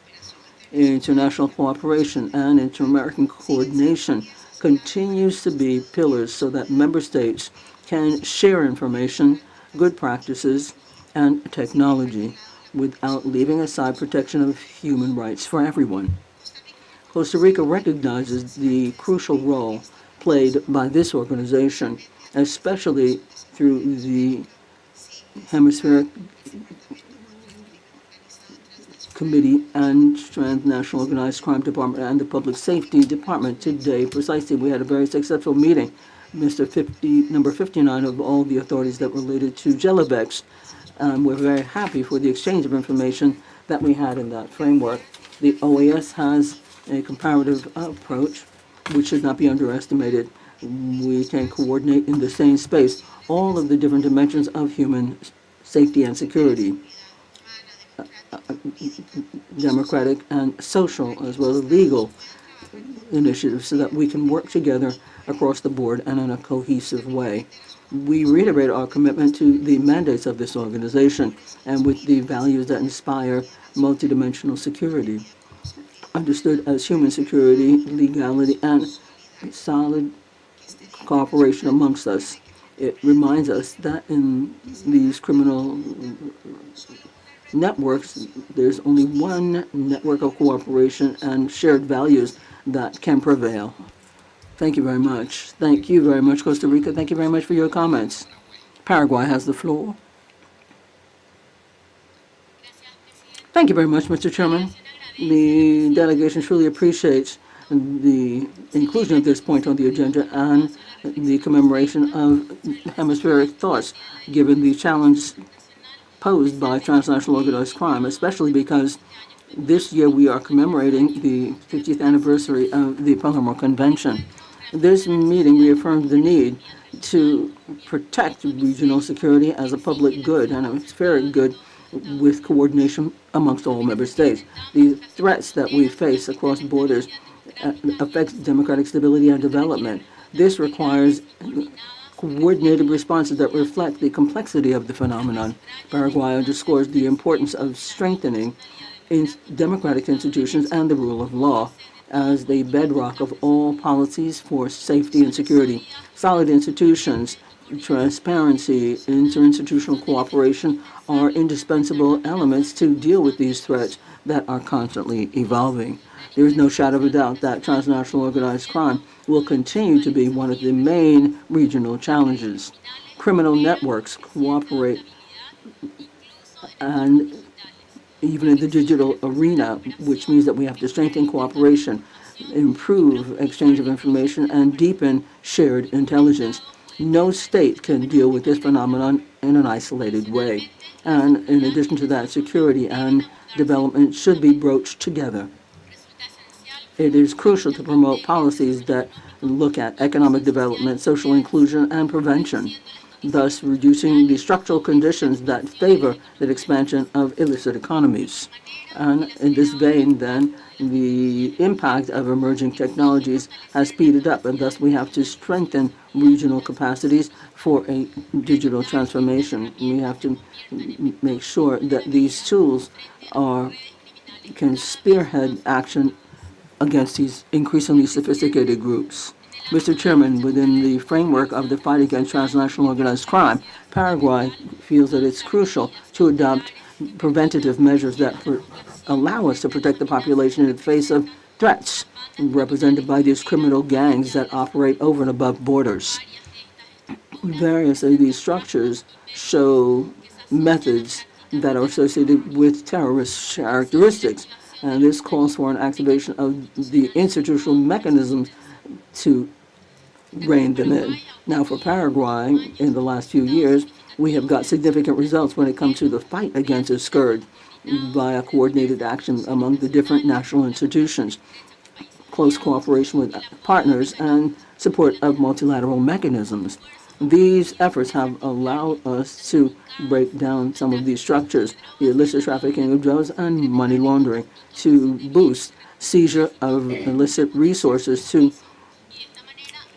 help further seizure and break down these criminal networks so that we can implement prevention of these crimes and strengthening our investigative capacity. This progress reaffirms Paraguay's conviction that effective cooperation and exchange of information and joint action can lead to specific and tangible results for the benefit of the entire region. In this context, then, we value the importance of frank dialogue, building of consensuses, and strengthening multilateral coordination mechanisms. Hemispheric forums, such as the OAS, are essential spaces to share best practices, to have common understanding, and to develop joint responses that reflect the reality and the priorities of our states. To conclude, then, Paraguay reiterates its full-fledged willingness to continue to work with all member states, with specialized agencies and bodies here and regional organizations, trusting that through this collective action with common interests, we can effectively deal with some of the threats posed by transnational organized crime. Thank you very much. Thank you, Paraguay, for your intervention. And now we give the floor to Mexico. Thank you, Chair. Mexico is thankful for including this item on the order of business, and we value the commemoration of the International Day to prevent and fight all forms of TOC, established by the UNGA in 2024 and observed every 15th of November. This provides us with a timely opportunity to reiterate the hemispheric commitment to a comprehensive, coordinated response based on international law and respect for human rights in the face of one of the greatest challenges for democratic stability, the rule of law and well-being of individuals in the Americas. Mexico is grateful for and notes the presentations from the panelists, and we need to have responses and diagnostics to reflect the multidimensional nature of this phenomenon. TOC operates through flexible, adaptable networks in many different jurisdictions, and their activities undermine the democratic governability. They erode at the society, and they lead to serious challenges that require sustained, coordinated responses as well as international cooperation that is respectful of the sovereignty of states. The OAS has a technical, consolidated framework for this, and we recognize the strategic value of the Inter-American architecture for hemispheric security that has been coordinated through the SMS and the substantial work from the DDOT and Department of Public Security under the executive secretariats of CCAD and SICDE. Additionally, there are mechanisms such as the Inter-American Convention against the manufacture and illicit traffic of firearms, ammunition, explosives, and other related materials, CIFTA. As a whole, this is a hemispheric platform that is sine qua non to strengthening national capacities, harmonizing regulations, cooperating, and improving financial and technological traceability. Mexico believes it's a priority to conserve and address this institutionally, and it has a direct impact on the implementation of mandates adopted by member states. Mexico particularly underscores the urgency of stopping illicit arms trafficking, which feeds violence in the region. This phenomenon has an impact that is devastating for the life of individuals and security, and it is a critical factor for the expansion of criminal organizations.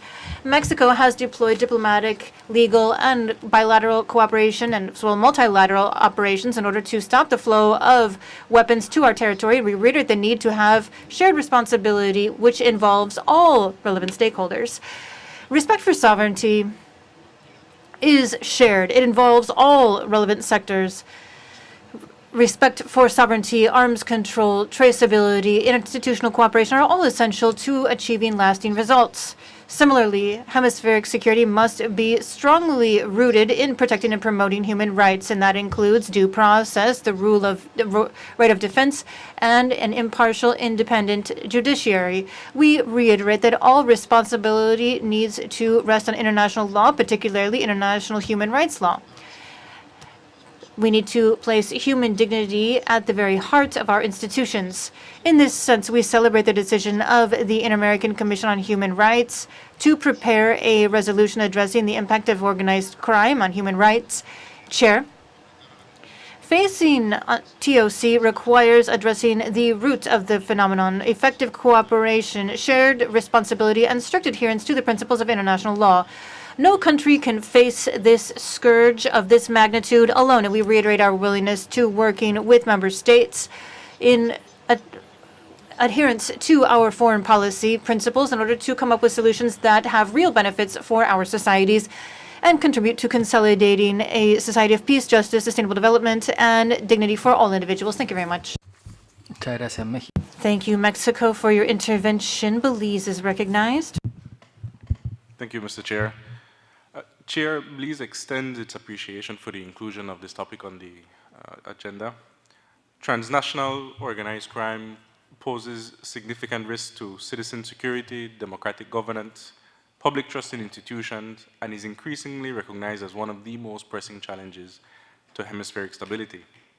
Smaller developing states are particularly vulnerable to these threats and are disproportionately impacted by their consequences.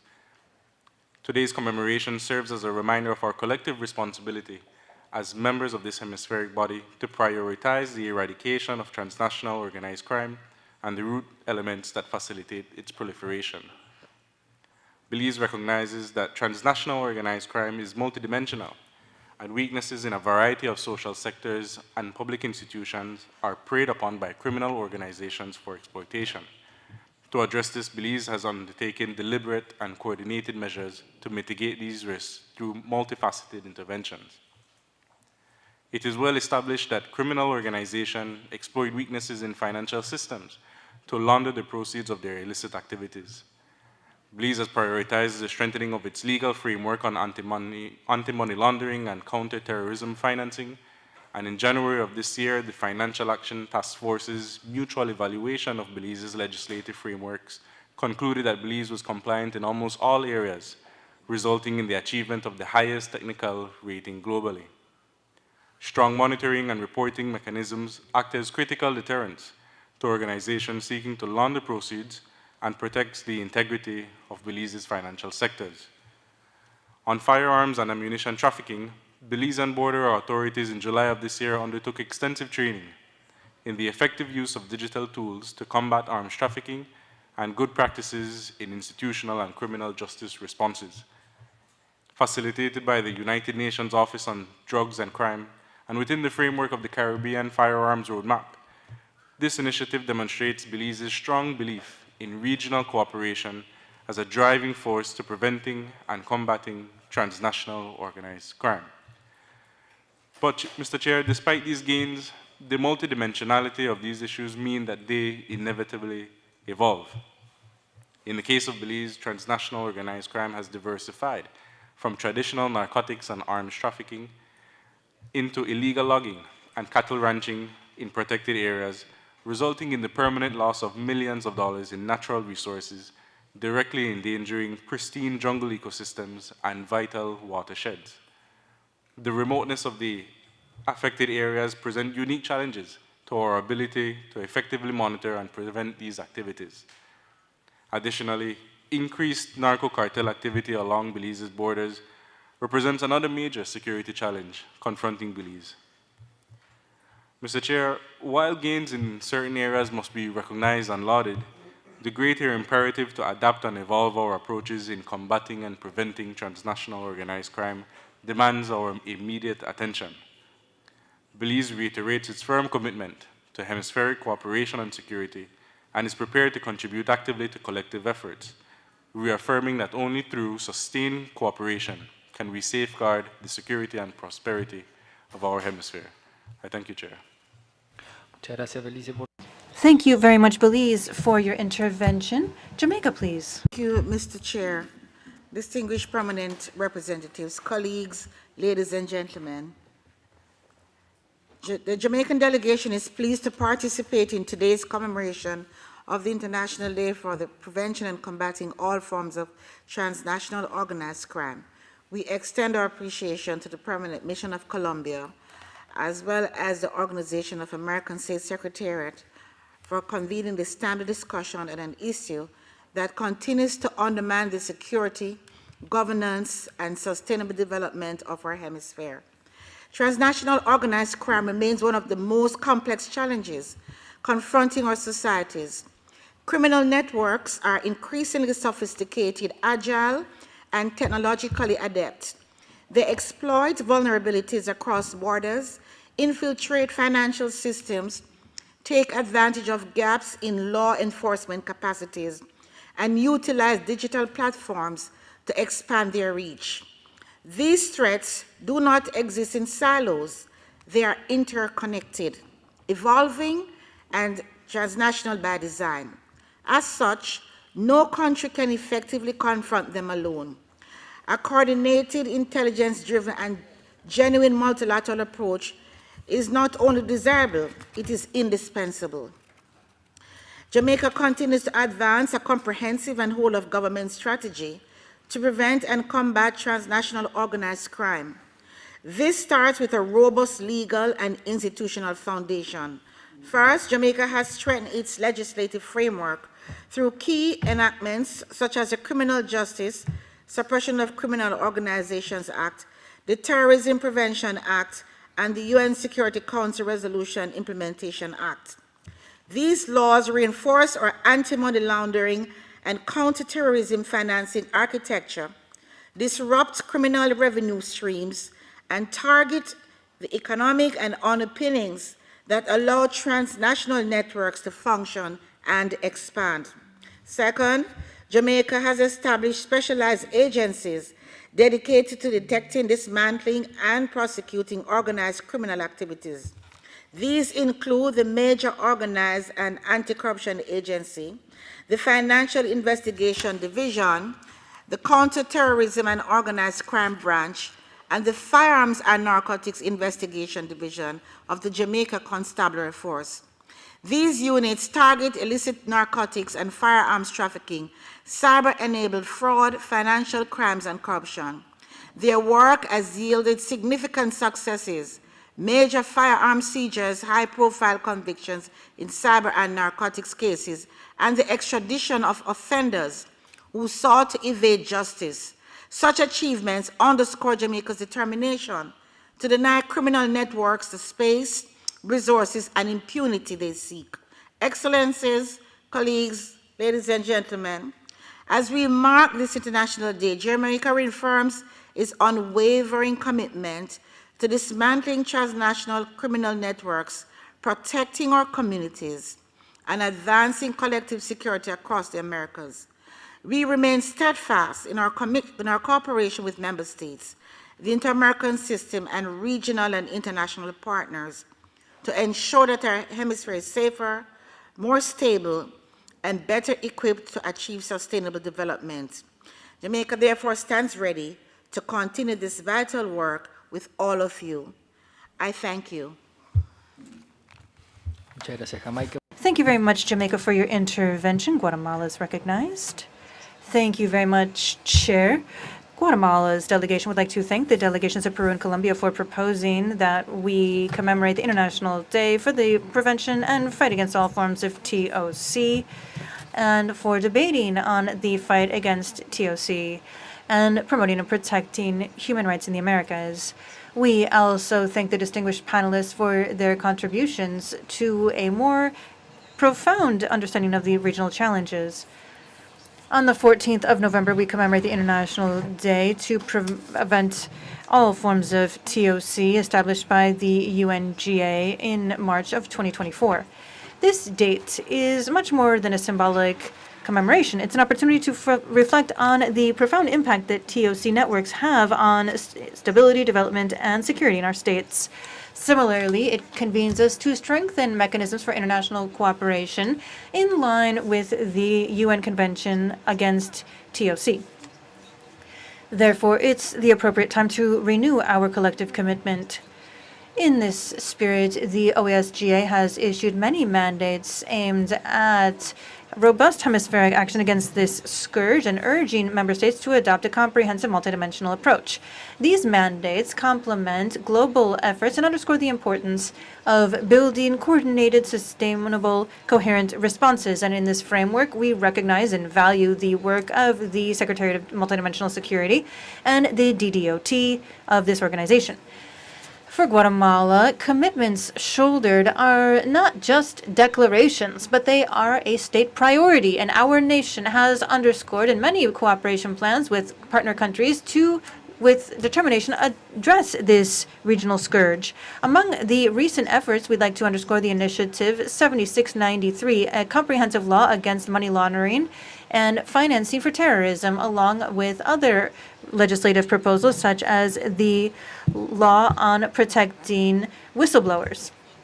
These tools strengthen transparency in our institutions and our capacity to fight illicit structures, and it is a broader transformation of our security policies.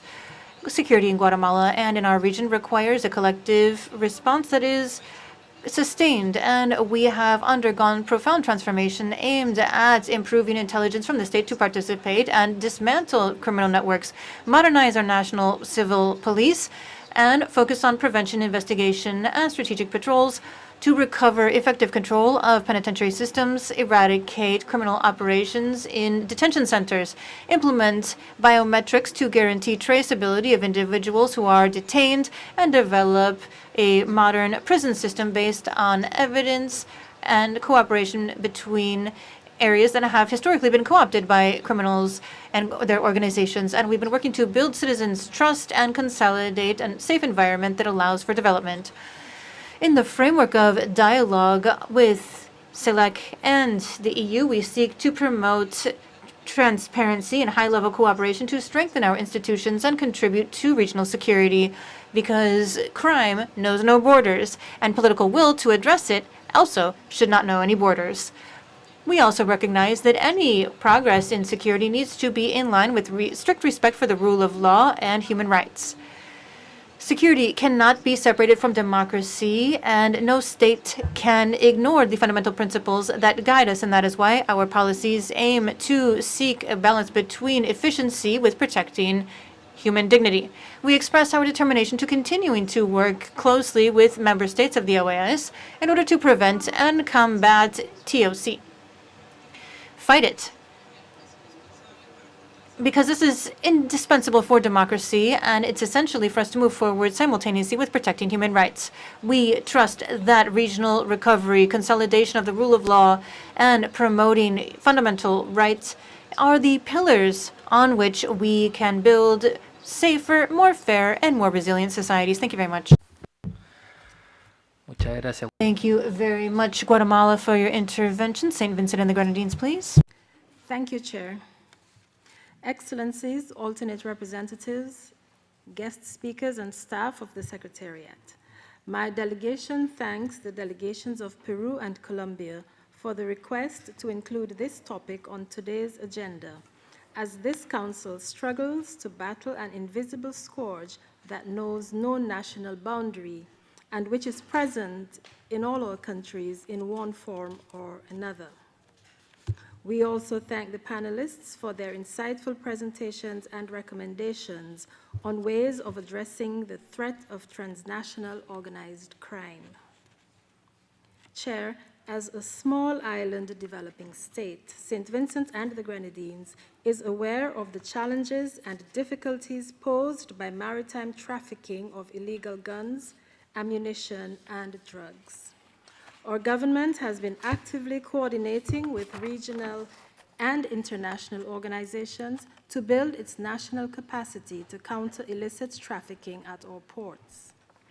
My delegation posits that the most effective approach to tackling transnational organized crime is to address it from both the supply side and the demand side. In this regard, to what extent have we, as member states, addressed the multidimensional root causes of transnational organized crime?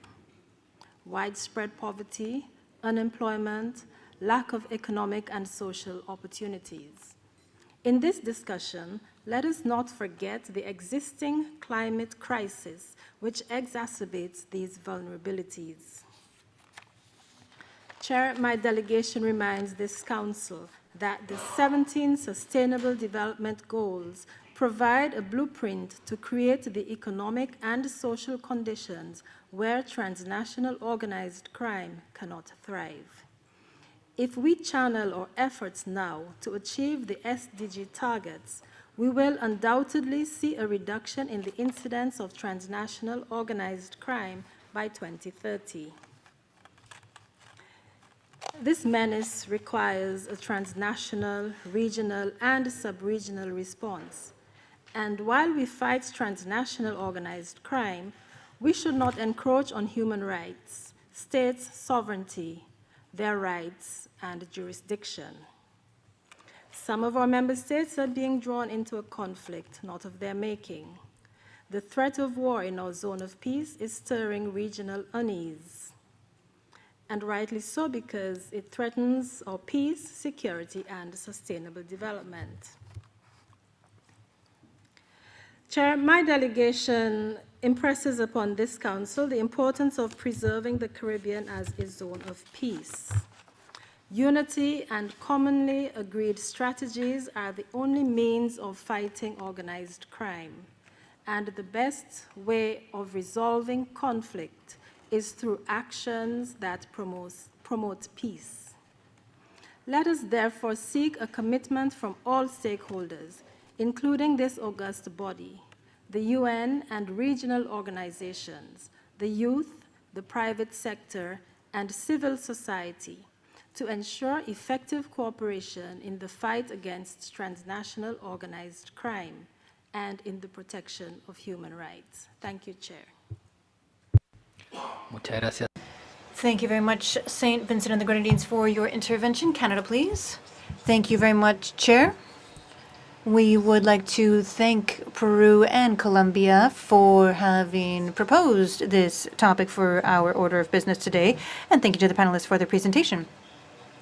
Since 2024, the UN has dedicated November 15th, among other days, to commemorating all victims of transnational organized crime.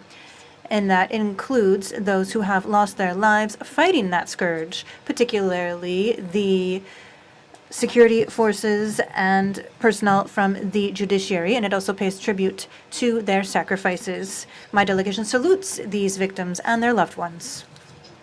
This day is also an opportunity for us to raise awareness as to the threats represented by TOC and to strengthen our cooperation to overcoming this very serious regional and global challenge.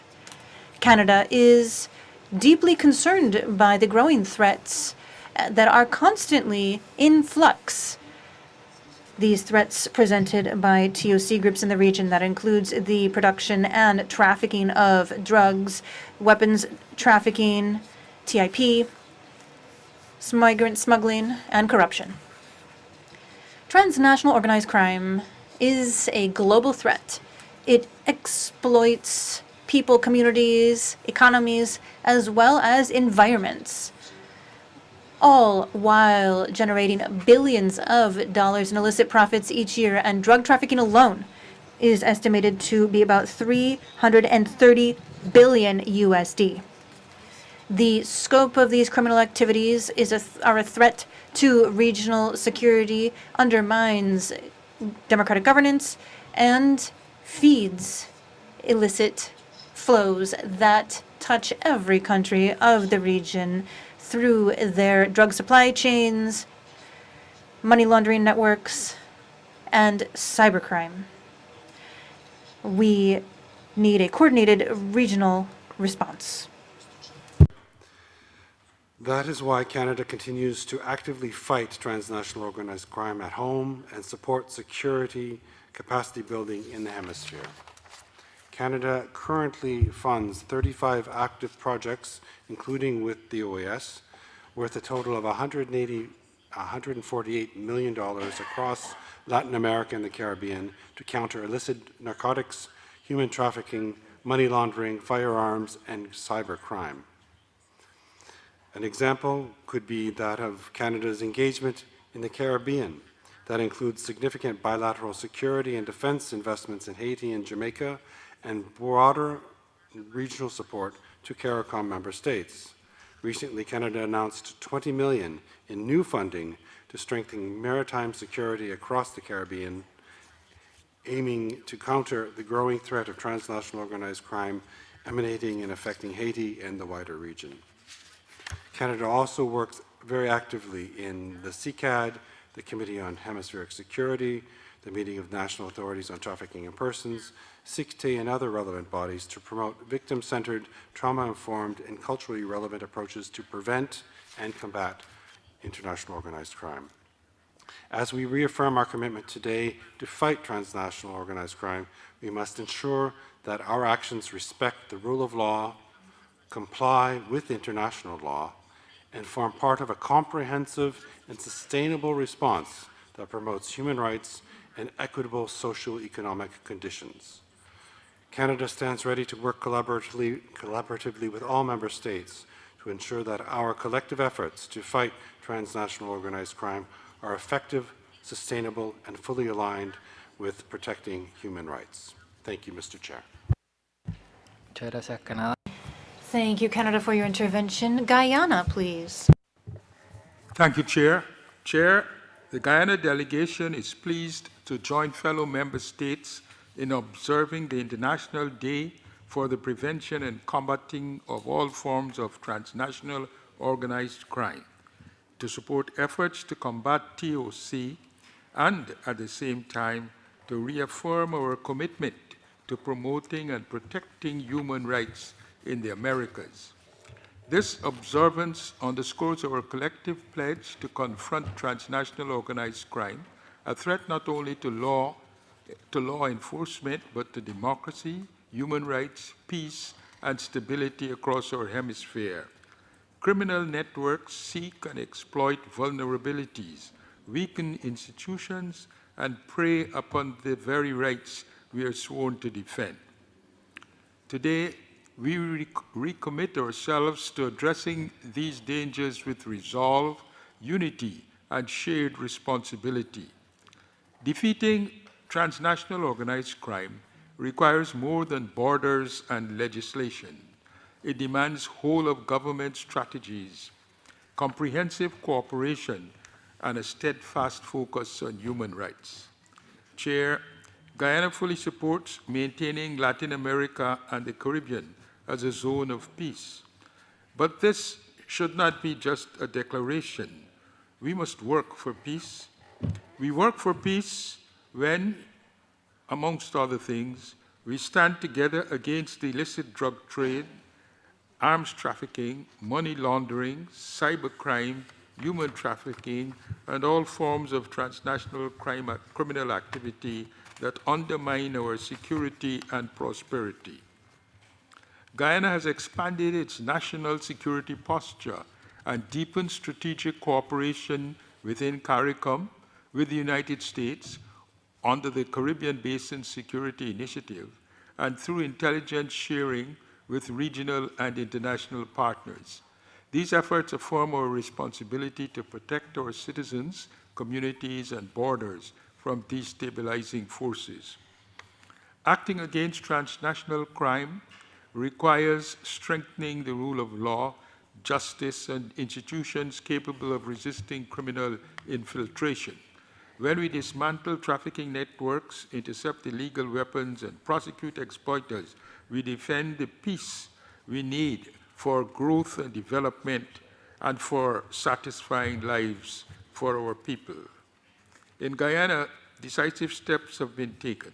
In 2023, a coordinated law enforcement operation seized more than 1.1 tons of cocaine destined for Europe, the largest interdiction in our history. Our Customs Anti-Narcotics Unit has intensified maritime and air surveillance, including along the Essequibo coast and inland river systems, long exploited for smuggling. The Guyana Police Force and Joint Services continue to strengthen border security, particularly in areas affected by instability across our western frontier. We have also fortified our human rights framework. Guyana's counter-trafficking in persons unit has been expanded, leading to increased prosecutions and enhanced victim support services. In 2022, we established a dedicated trafficking in persons court, one of the first in the Caribbean, ensuring survivors receive justice swiftly and transparently. Our National Action Plan offers shelter, counseling, legal aid, and reintegration services. Victims are treated not as criminals, but as rights holders, deserving of protection and dignity. Recognizing that illicit firearms fuel violence and trafficking, Guyana works closely with CARICOM Impacts and participates fully in the Regional Crime Gun Intelligence Unit. We are committed to the Caribbean Firearms Roadmap and the Hemispheric Plan of Action against Transnational Organized Crime. I reaffirm, Chair, Guyana's determination to both fight transnational organized crime and uphold human rights domestically, regionally, and internationally. No country can win this fight alone. Criminal networks are transnational, and so we must be in our fight. We urge that we miss no opportunity to deepen cooperation, strengthen information sharing, reinforce hemispheric security mechanisms, and invest in institutions that guard our democracy and dignity.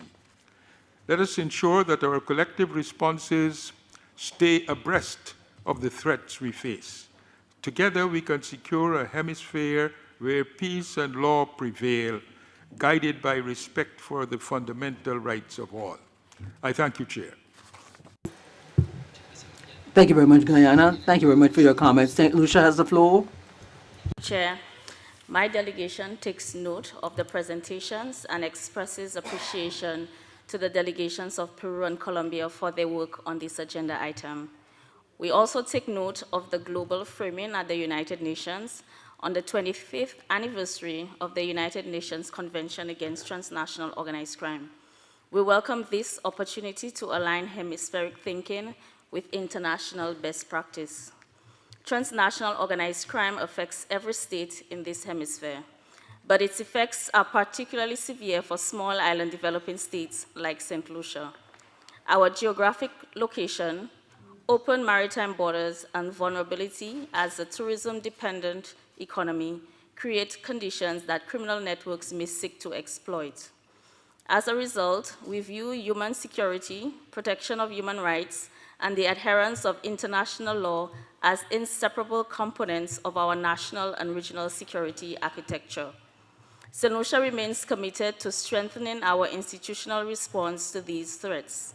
We continue to enhance the capacity of our police, customs, and border security services, invest in modern investigative tools, and work closely with regional mechanisms. This year, with the support of international partners, St. Lucia advanced reforms in forensic capability, expanded cooperation through our Financial Intelligence Authority, and increased training related to trafficking in persons, cyber-enabled crime, and arms trafficking. These efforts support broader justice sector reforms that are aimed at reducing impunity and improving access to justice. Within our national strategies, we place strong emphasis on community resilience and youth empowerment.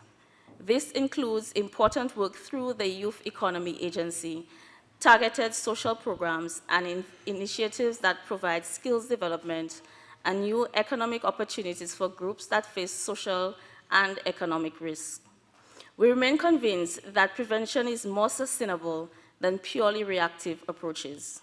We place high value on transparent communication and coordination among all our partners, whether bilateral, regional, or multilateral.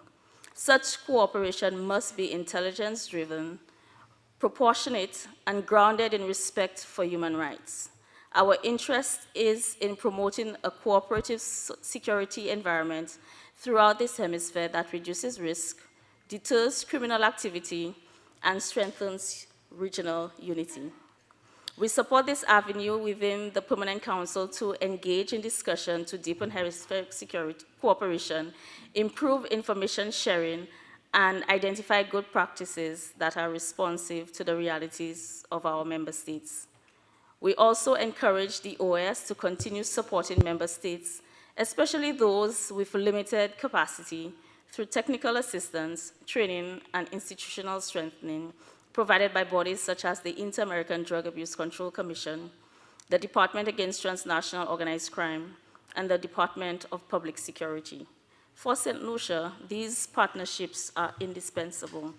Finally, Chair, St. Lucia reiterates that the responsibility to combat transnational organized crime is shared by all of us. Our collective success depends on sustained political will, effective cooperation, respect for international law, and commitment to the human rights and dignity of all people in the Americas. St. Lucia remains fully committed to supporting this important work. Thank you, Chair. Thank you very much, St. Lucia, for your comments. Chile has the floor. Thank you very much, Mr. Chairman. Chile truly appreciates the opportunity to collectively get together and talk about one of the most serious and persistent threats to the stability of our societies, transnational organized crime. As has been said today, organized crime not only jeopardizes collective security, but also erodes democracy. It undermines institutions, it destroys communities, and it directly jeopardizes human rights of millions of people, especially the most vulnerable populations. The Inter-American Commission of Human Rights has documented very clearly the effect of organized crime on the life of our societies. And it has pointed out the close tie to corruption, impunity, and structural inequality that persists in Latin America and the Caribbean. And also, it has warned that the response, which uses use of force, not only is inefficient, but it can exacerbate the violations of human rights. So let's be clear about this. Security and the protection of human rights are not contrary, but rather complementary behind the same state obligation. In this vein, then, the fight against organized crime cannot be done by renouncing the basic tenets of the rule of law. We have to respect the rules of governance, which is a safeguard for all states, irrespective of their size. And that is why in 2024, we incorporated a human rights approach in the fight against organized crime in resolution, the omnibus resolution of human rights of the General Assembly of this organization, reaffirming that all security policies have to be founded on international standards. Mr. Chairman, the fight against organized crime is a priority of the Chilean state. We have strengthened police capacity with legal instruments. We've strengthened international cooperation mechanisms, and we've made progress in prevention of institutional corruption.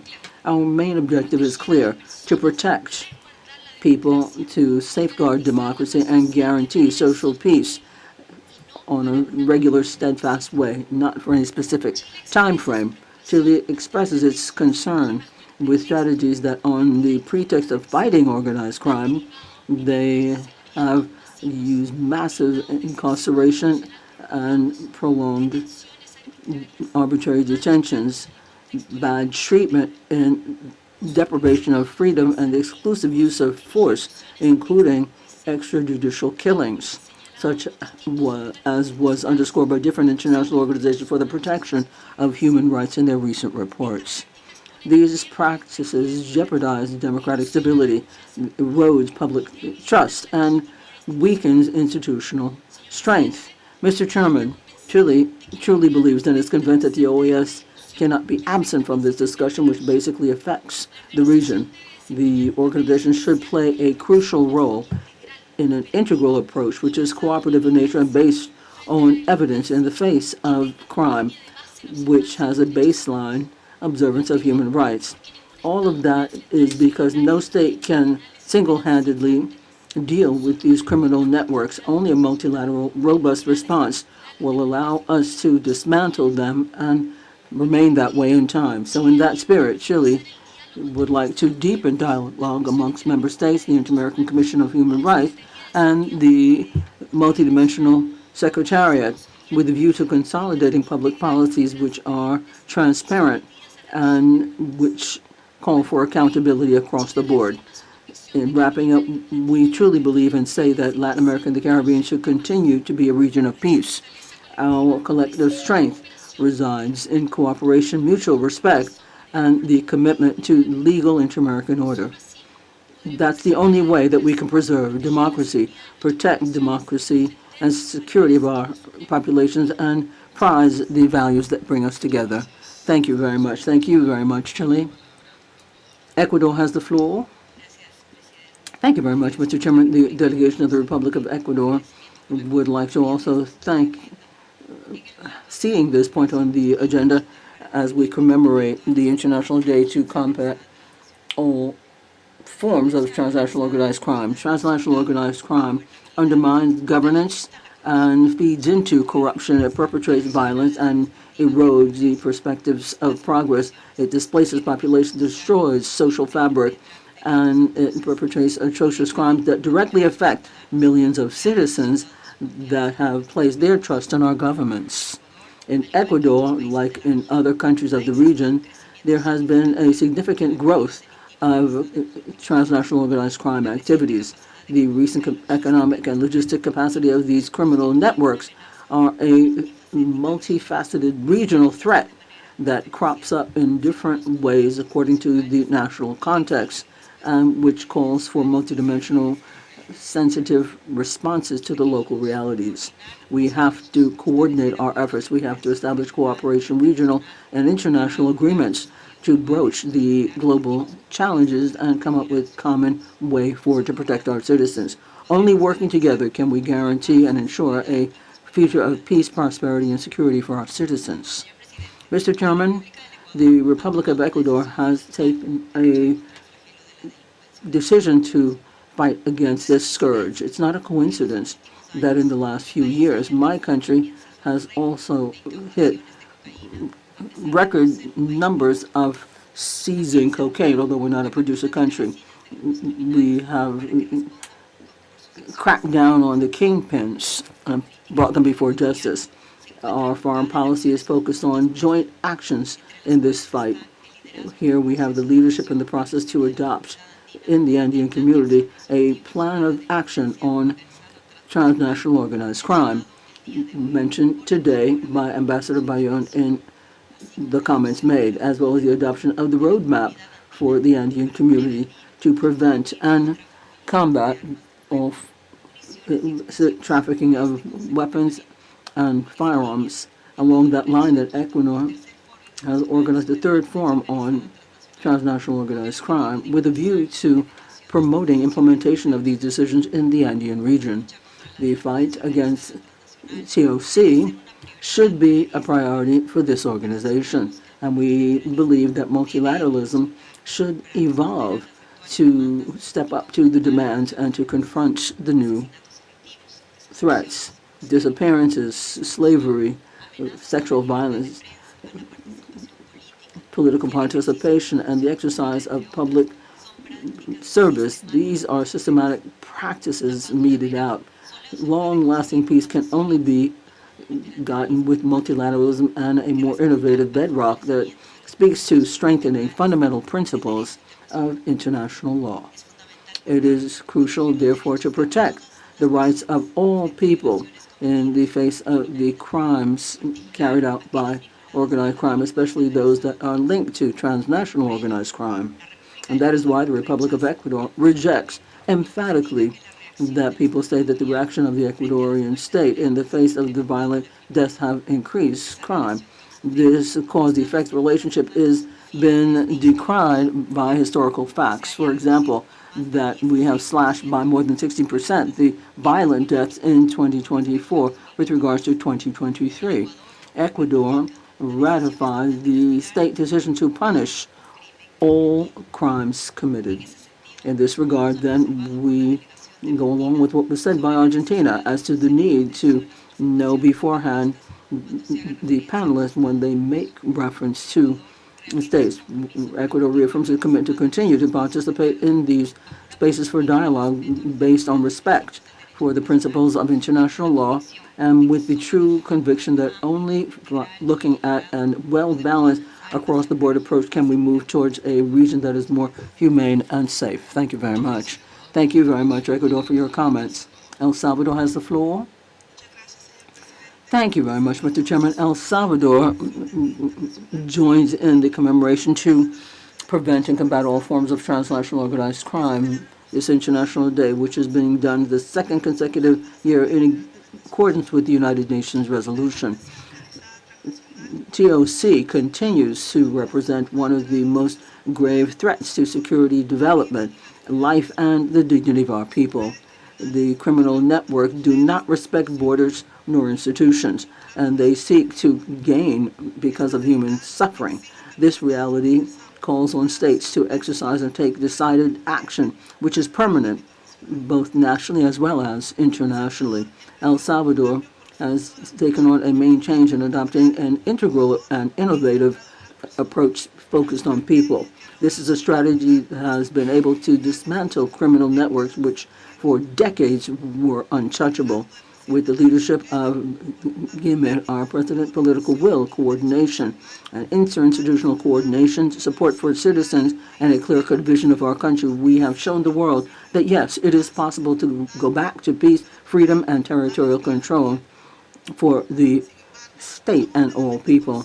We are fully aware that no country can grapple with this phenomenon single-handedly, such as the illicit trafficking of weapons, trafficking of persons, drug trafficking, cybercrime, or any other expressions of transnational crime. These threats require effective cooperation and exchange of information, technical assistance, strengthening of capacities, and a common read of crime. Within this framework, we reaffirm our commitment to the international instruments that exist and hemispheric cooperation to strengthen capacities to prevent, investigate, and go after crime. We recognize the efforts that will generate synergies and share good practices via plans of action from ministerial meetings and other regional strategies, such as the Central American Roadmap to prevent trafficking and illicit trafficking of weapons, munitions, and explosives. El Salvador reiterates its conviction that security is a sine qua non for development, for social justice, and for prosperity in the continent. We will continue to have a perspective that prizes human rights for our population. Our commitment is clear. A hemisphere without organized crime is possible. Future generations deserve to inherit a more secure region, one that is more prosperous and more just. And then finally, Mr. Chairman, we lament that this space for an exchange of experience and dialogue have been used by panelists to offer unfounded information on my country. We reject that information decidedly because this flies in the face of the reality and the effort that we make to bring in security for all Salvadorans and to repair the social fabric that was destroyed by organized crime and violence. We hope that measures will be taken in the future to prevent these kinds of privileges and to privilege constructive dialogue in these spaces. Thank you very much, Mr. Chairman. Thank you very much, El Salvador. The permission of France has the floor. Thank you very much, Mr. Chairman. Assistant Secretary General, Permanent Representative, and my dear colleagues. France is fully committed to the fight against organized crime and against drug trafficking, which is a major threat for security and flies against our citizens for the stability of our region and our country. We have strengthened the customs judiciary aspects against drug trafficking in the dom-toms, and we continue to mobilize the military when it comes to transporting drugs in cooperation with countries in the region. We work also with financial resources, but thanks to a new system, a new national system for freezing their resources, we have mobilized and are in favor of a cross-cutting set of sanctions of the European Union to clamp down on these criminals in the European system as well as in our bilateral exchanges. France is committed to fight and respect international law. We would like to offer a balanced approach which fights against the demand for drugs and against drugs. Basically, and as has been said by the President of the Republic on the 7th of November, the fight against drug traffickers is something that links all of us together, and this is why our country has deepened its cooperation with countries of the Americas and the Caribbean. The Minister of Foreign Affairs went to Mexico and met with the heads of state in Mexico and Colombia, and went to the summit and adopted an alliance for the security of all citizens, and has offered support from France to the declaration in the fight against transnational organized crime initiated by Peru. When he went, he presented a strategy to fight against drug trafficking. This plan, in addition to other objectives, was the conclusion of 12 new cooperation agreements with the countries in the region, the creation of a European Academy for support in the fight against organized crime in the Caribbean, based in Santo Domingo with the Coquin French program, and as well as doubling up efforts to development and the fight against drug trafficking. Within the framework of the OAS, France has financed a seminar for the fight against drugs, ports, and logistics security, which was held in Miami, and at the end of October got together the countries of the region and European countries to together find common solutions. This is based on the belief that this is a scourge that has to be sorted out by our work, and we strengthen our cooperation with partners so that together we can be more effective against all kinds of trafficking. Thank you very much. Thank you very much, France, for your comments. If there are no more requests for the floor, I reiterate our gratitude to the authorities and panelists who participated both in each and every one of the points. We thank you for all of the suggestions from delegations of Peru and Colombia, and for those who promoted the proposal together for the set of comments that we had on both points. The President suggests that the Permanent Council take note of the presentations and interventions made, which will be duly recorded in the minutes of the meeting. If there are no objections, it is so agreed. Let's move on to item 6. As the next point, it is appropriate now to receive the presentation of the 55th report of the Leo S. Rowe Fund, distributed as document CP/INF 10750/25. To this end, I greet and give the floor to Ambassador Luann Gilchrist, permanent representative of St. Vincent and the Grenadines, and chair of the committee, who will present a summary of the report. Ambassador, you have the floor. Thank you, Chair. Distinguished Chair, esteemed colleagues, alternate representatives. Chair, I would like to thank you for including this item on the agenda of today's meeting. It is a privilege to address you today to present the 55th annual report of the Rowe Fund for the 2023-2024 biennium, and as we celebrate one of the most enduring and inspiring initiatives of the Organization of American States, the Leo S. Rowe Pan-American Fund.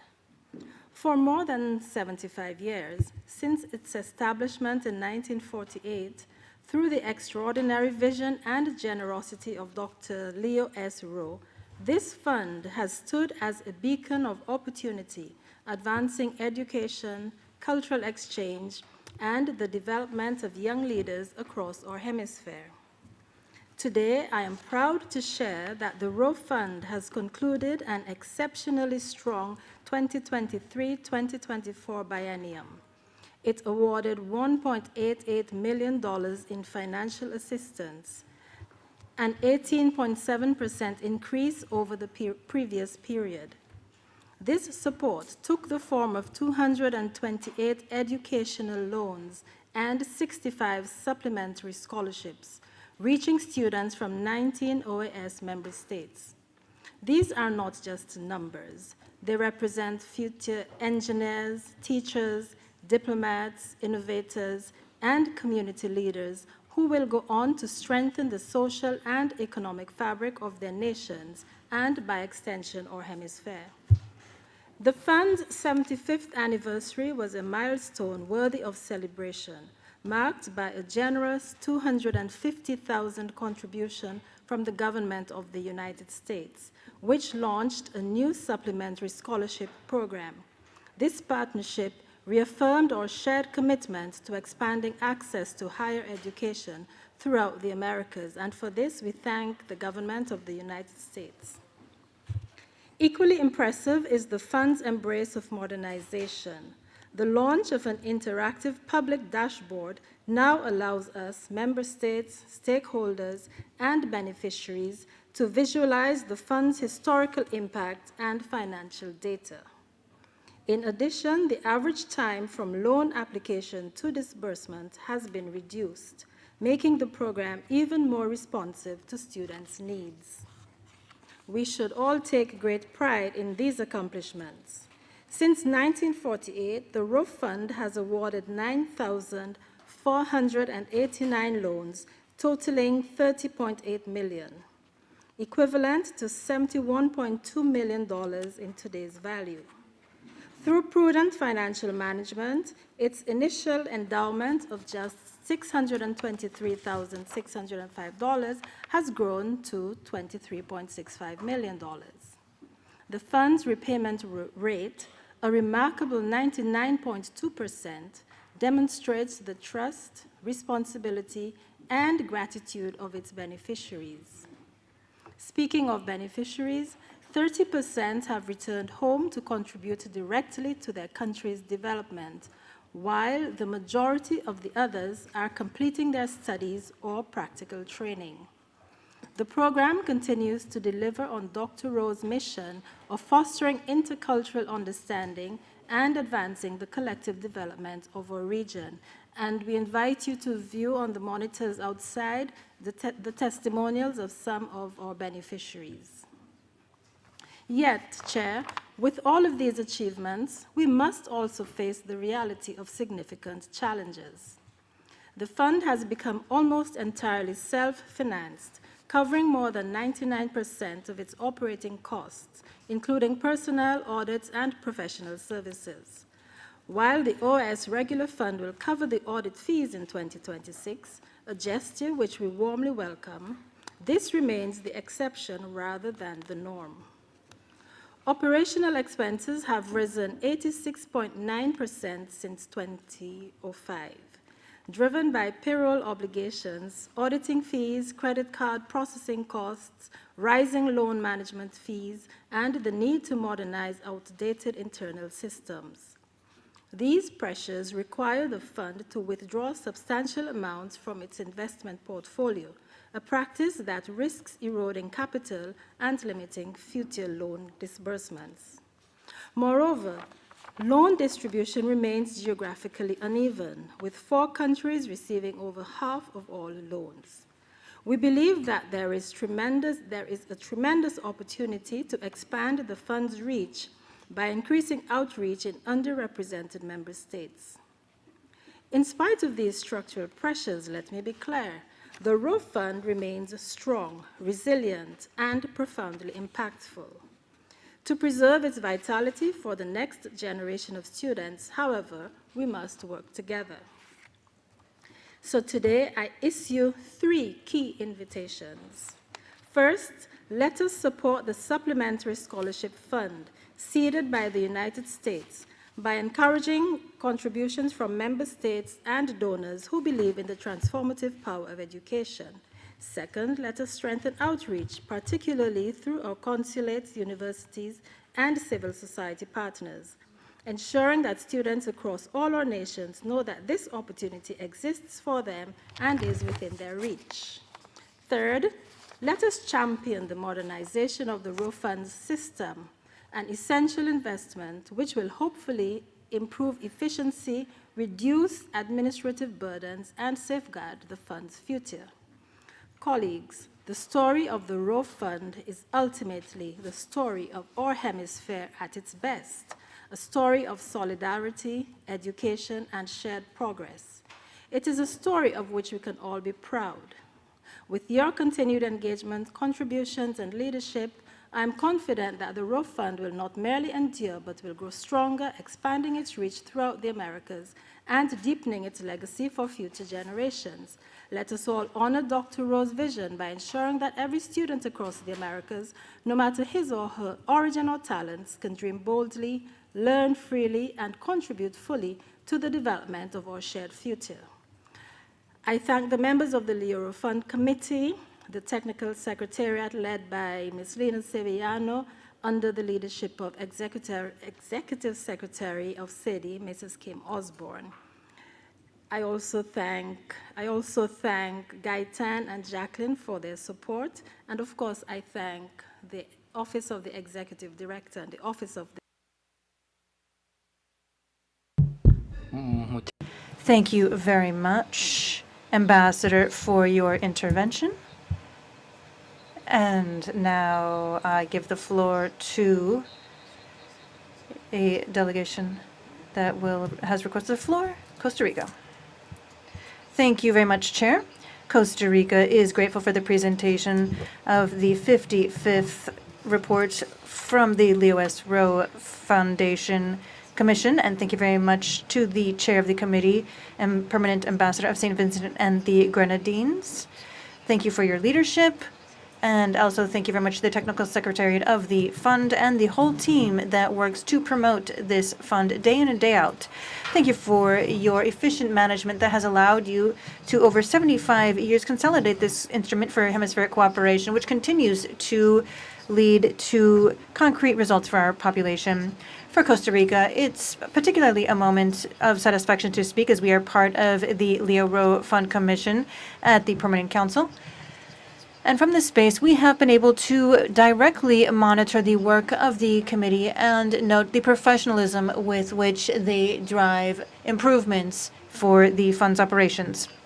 The Leo Rowe Pan American Fund has been a singular mechanism in the Pan-American system, and its loan model without interest and complementary scholarships continues to strengthen the human talent of the Americas and expand academic mobility for students who, without the support, wouldn't have access to the same higher education opportunities that they do.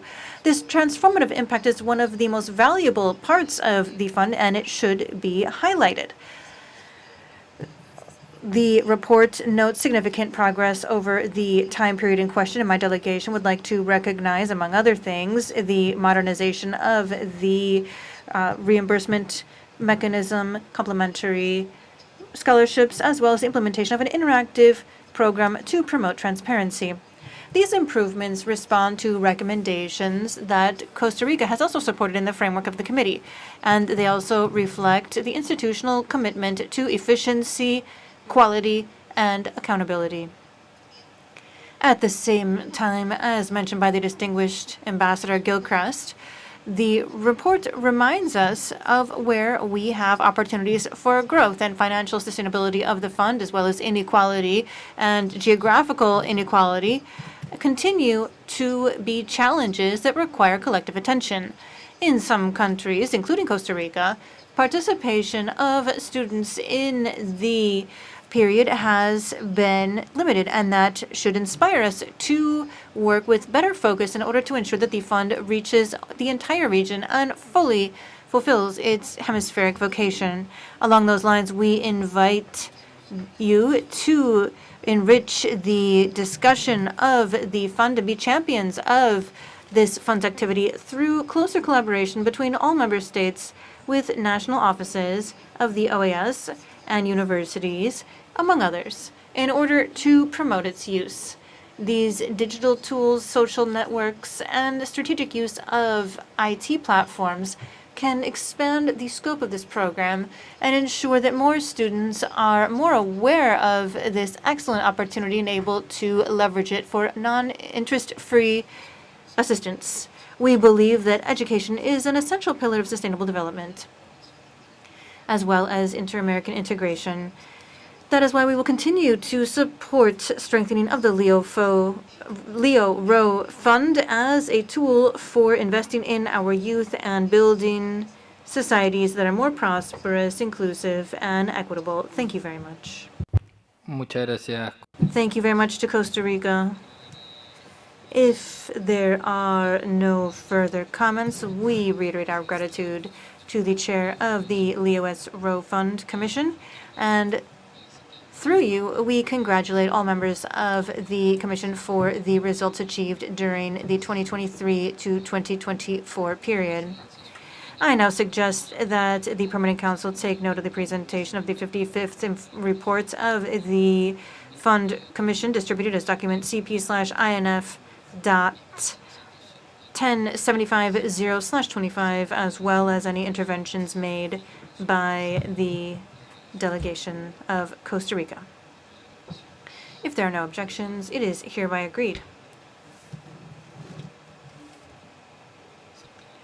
Item 7, consideration of the draft resolution. So I'd like to share with you the date and place of the 26th regular period of session of the Inter-American Committee Against Terrorism.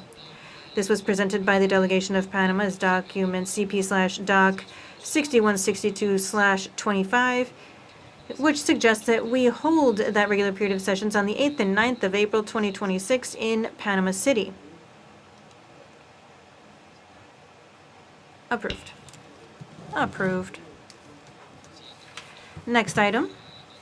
For consideration of the next item on the order of business, I would like to inform you that through a note distributed to CP/INF 10739/25, the chair of the CAP has shared that that committee, during its session held on November 6th last, held a consultation process as requested on the intention of the Secretary General to name an Inspector General.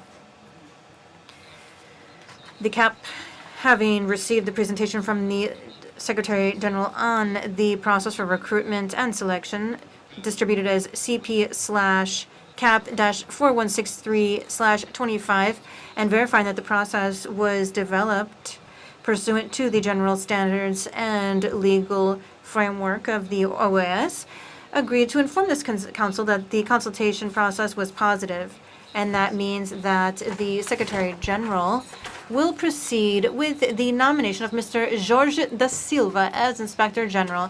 In that sense, I would like to ask the Permanent Council if we can adopt this recommendation from the CAP and conclude the required consultation process in order for the Secretary General to move forward with that nomination. If there are no objections, it is hereby agreed.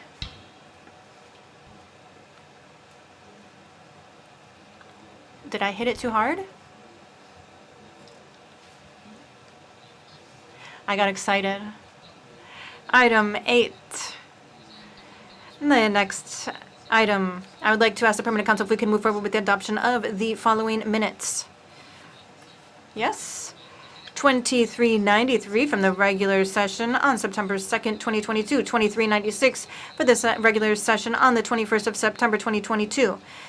2405 from the regular session on the 7th and 8th of December, 2022. 2415 of the special session held on February 16, 2023.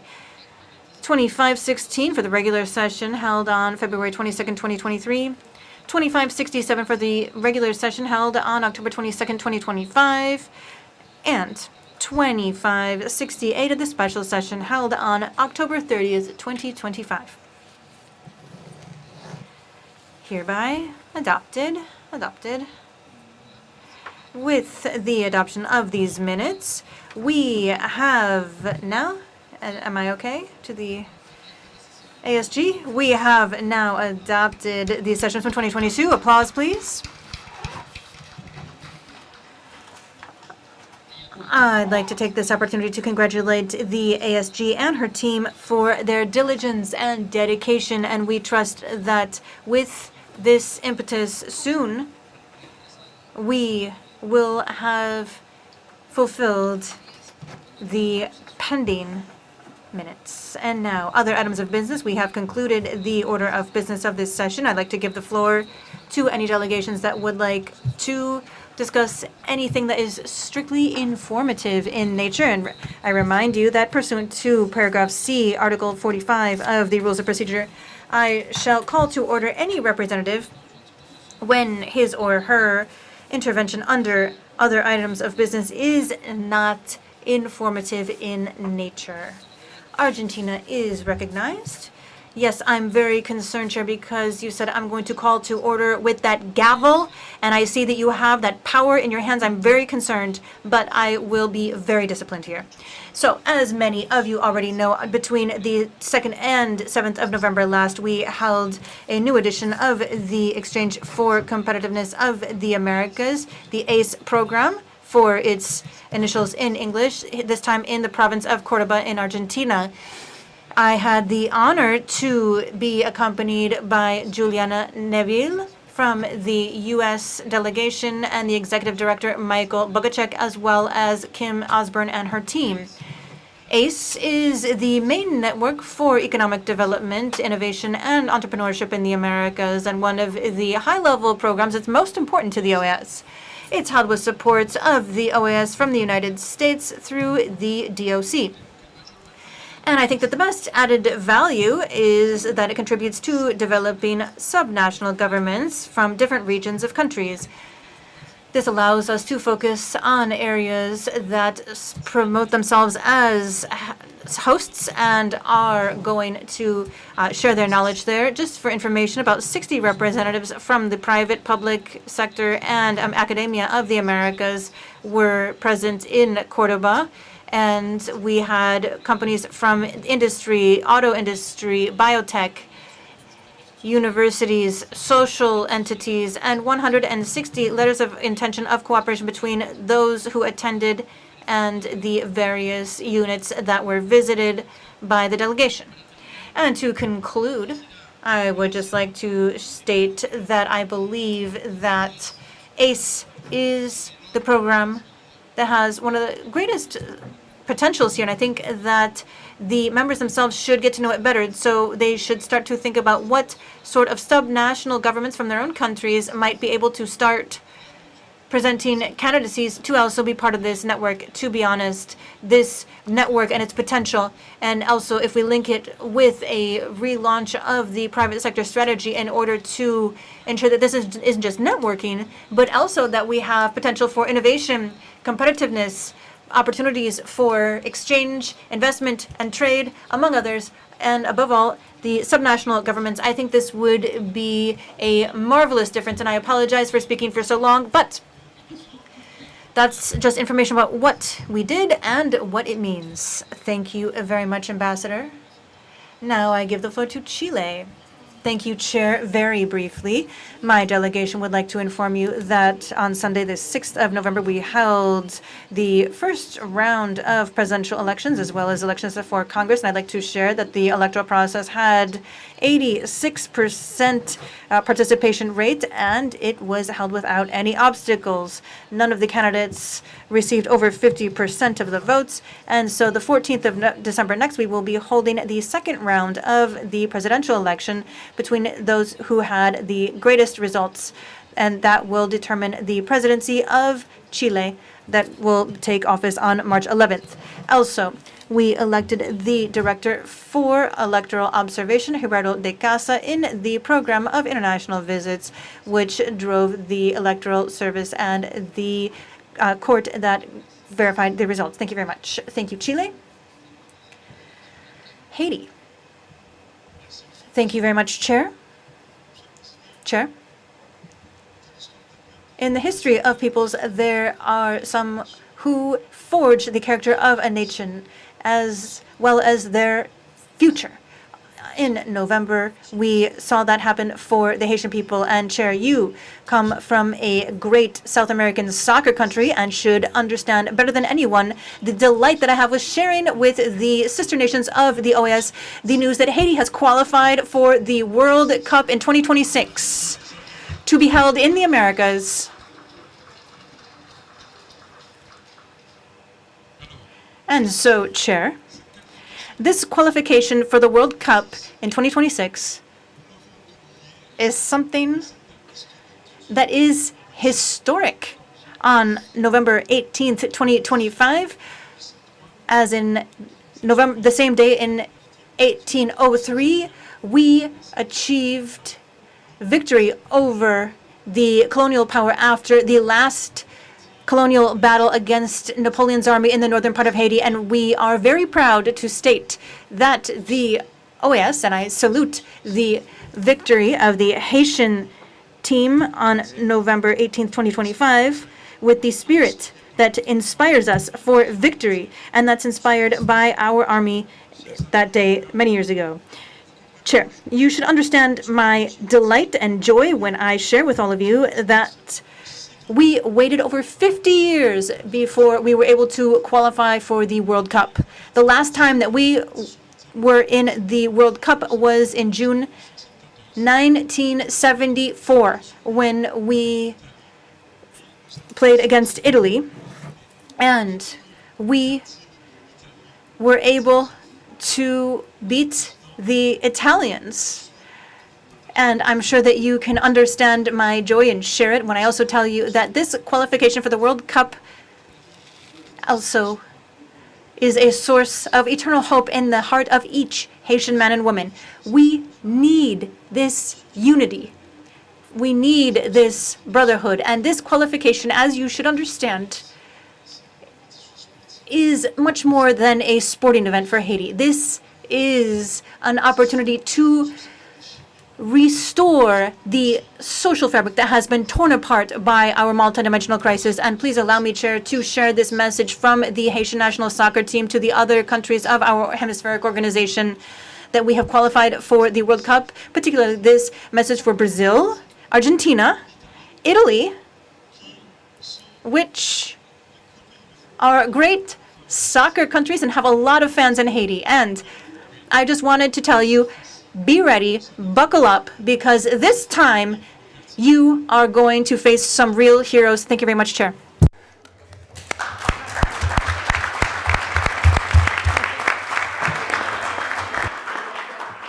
Muchas gracias. Thank you very much for the information. Congratulations. And believe me that I understand very well, and yet we are very sorry because, as you will understand, Chile and other countries did not qualify. We were not as lucky, but we will be with you in spirit, and we are certain that many of us will be rooting for Haiti next year when we see the red jerseys on the field.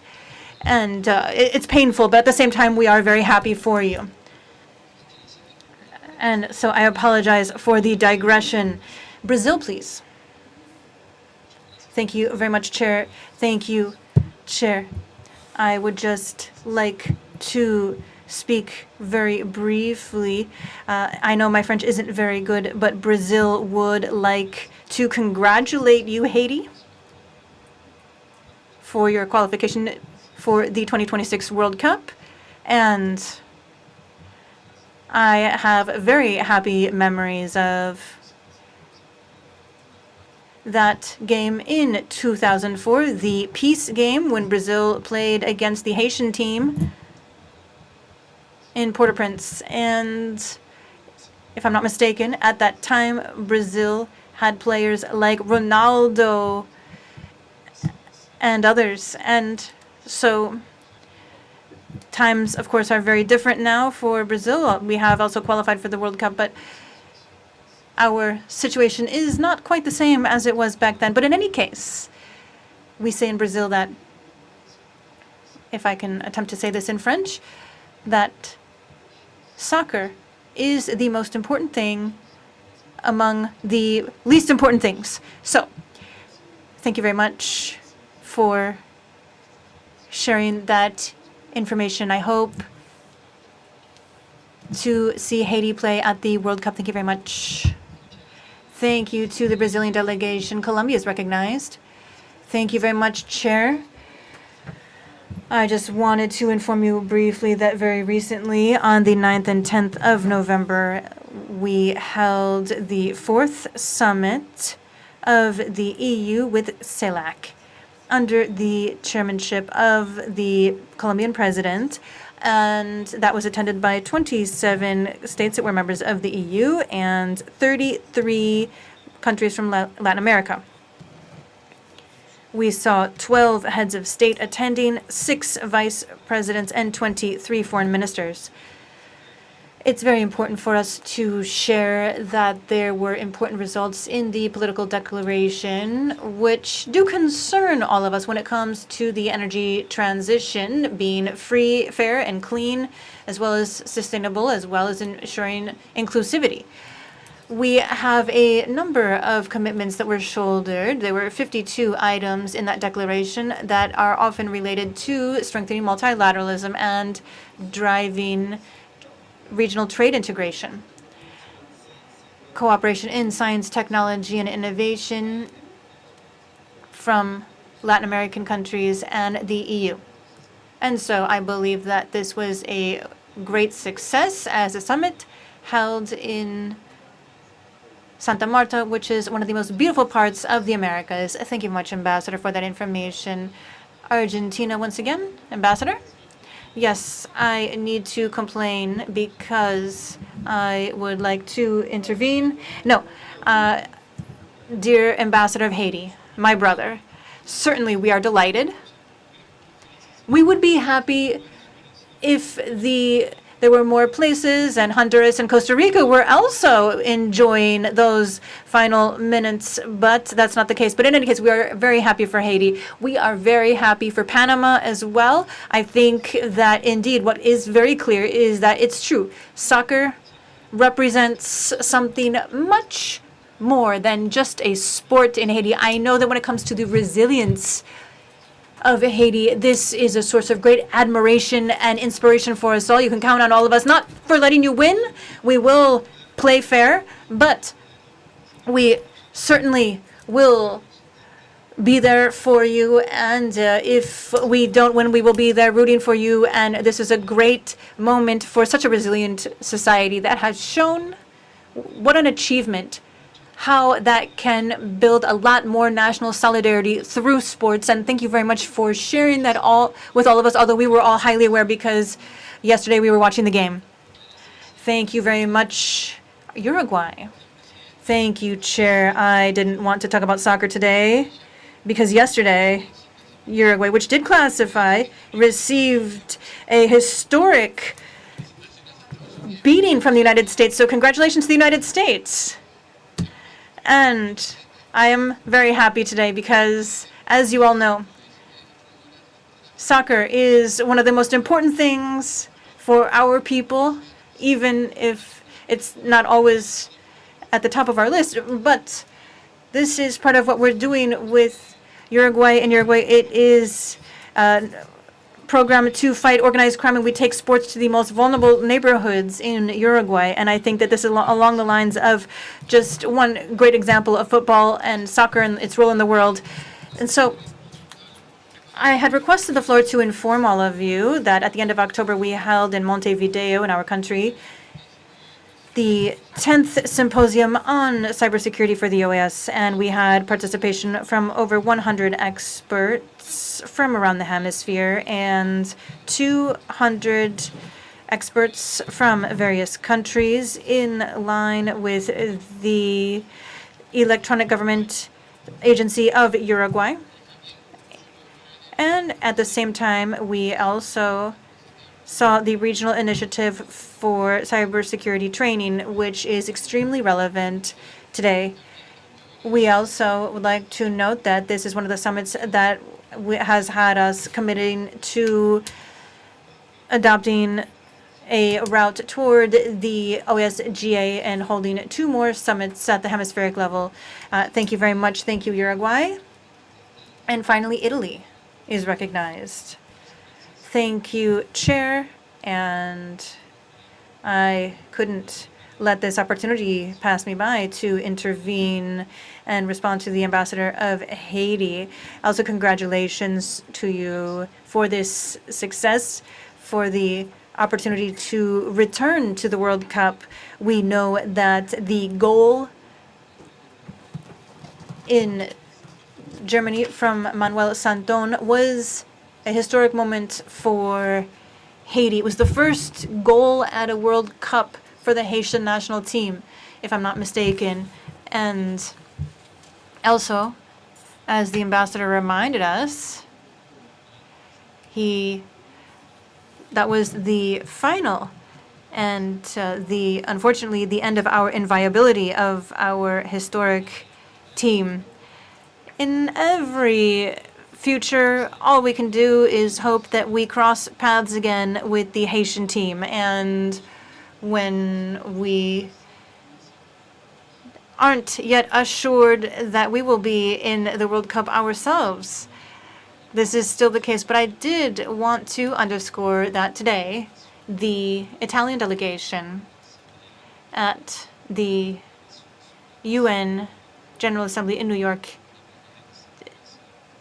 did ensure that we adopted a resolution on the Olympics truce, which had the record of being co-sponsored by 165 countries. This shows just how important sports are in the lives of people for our societies and also when it comes to international relations. So thank you very much for giving me the floor.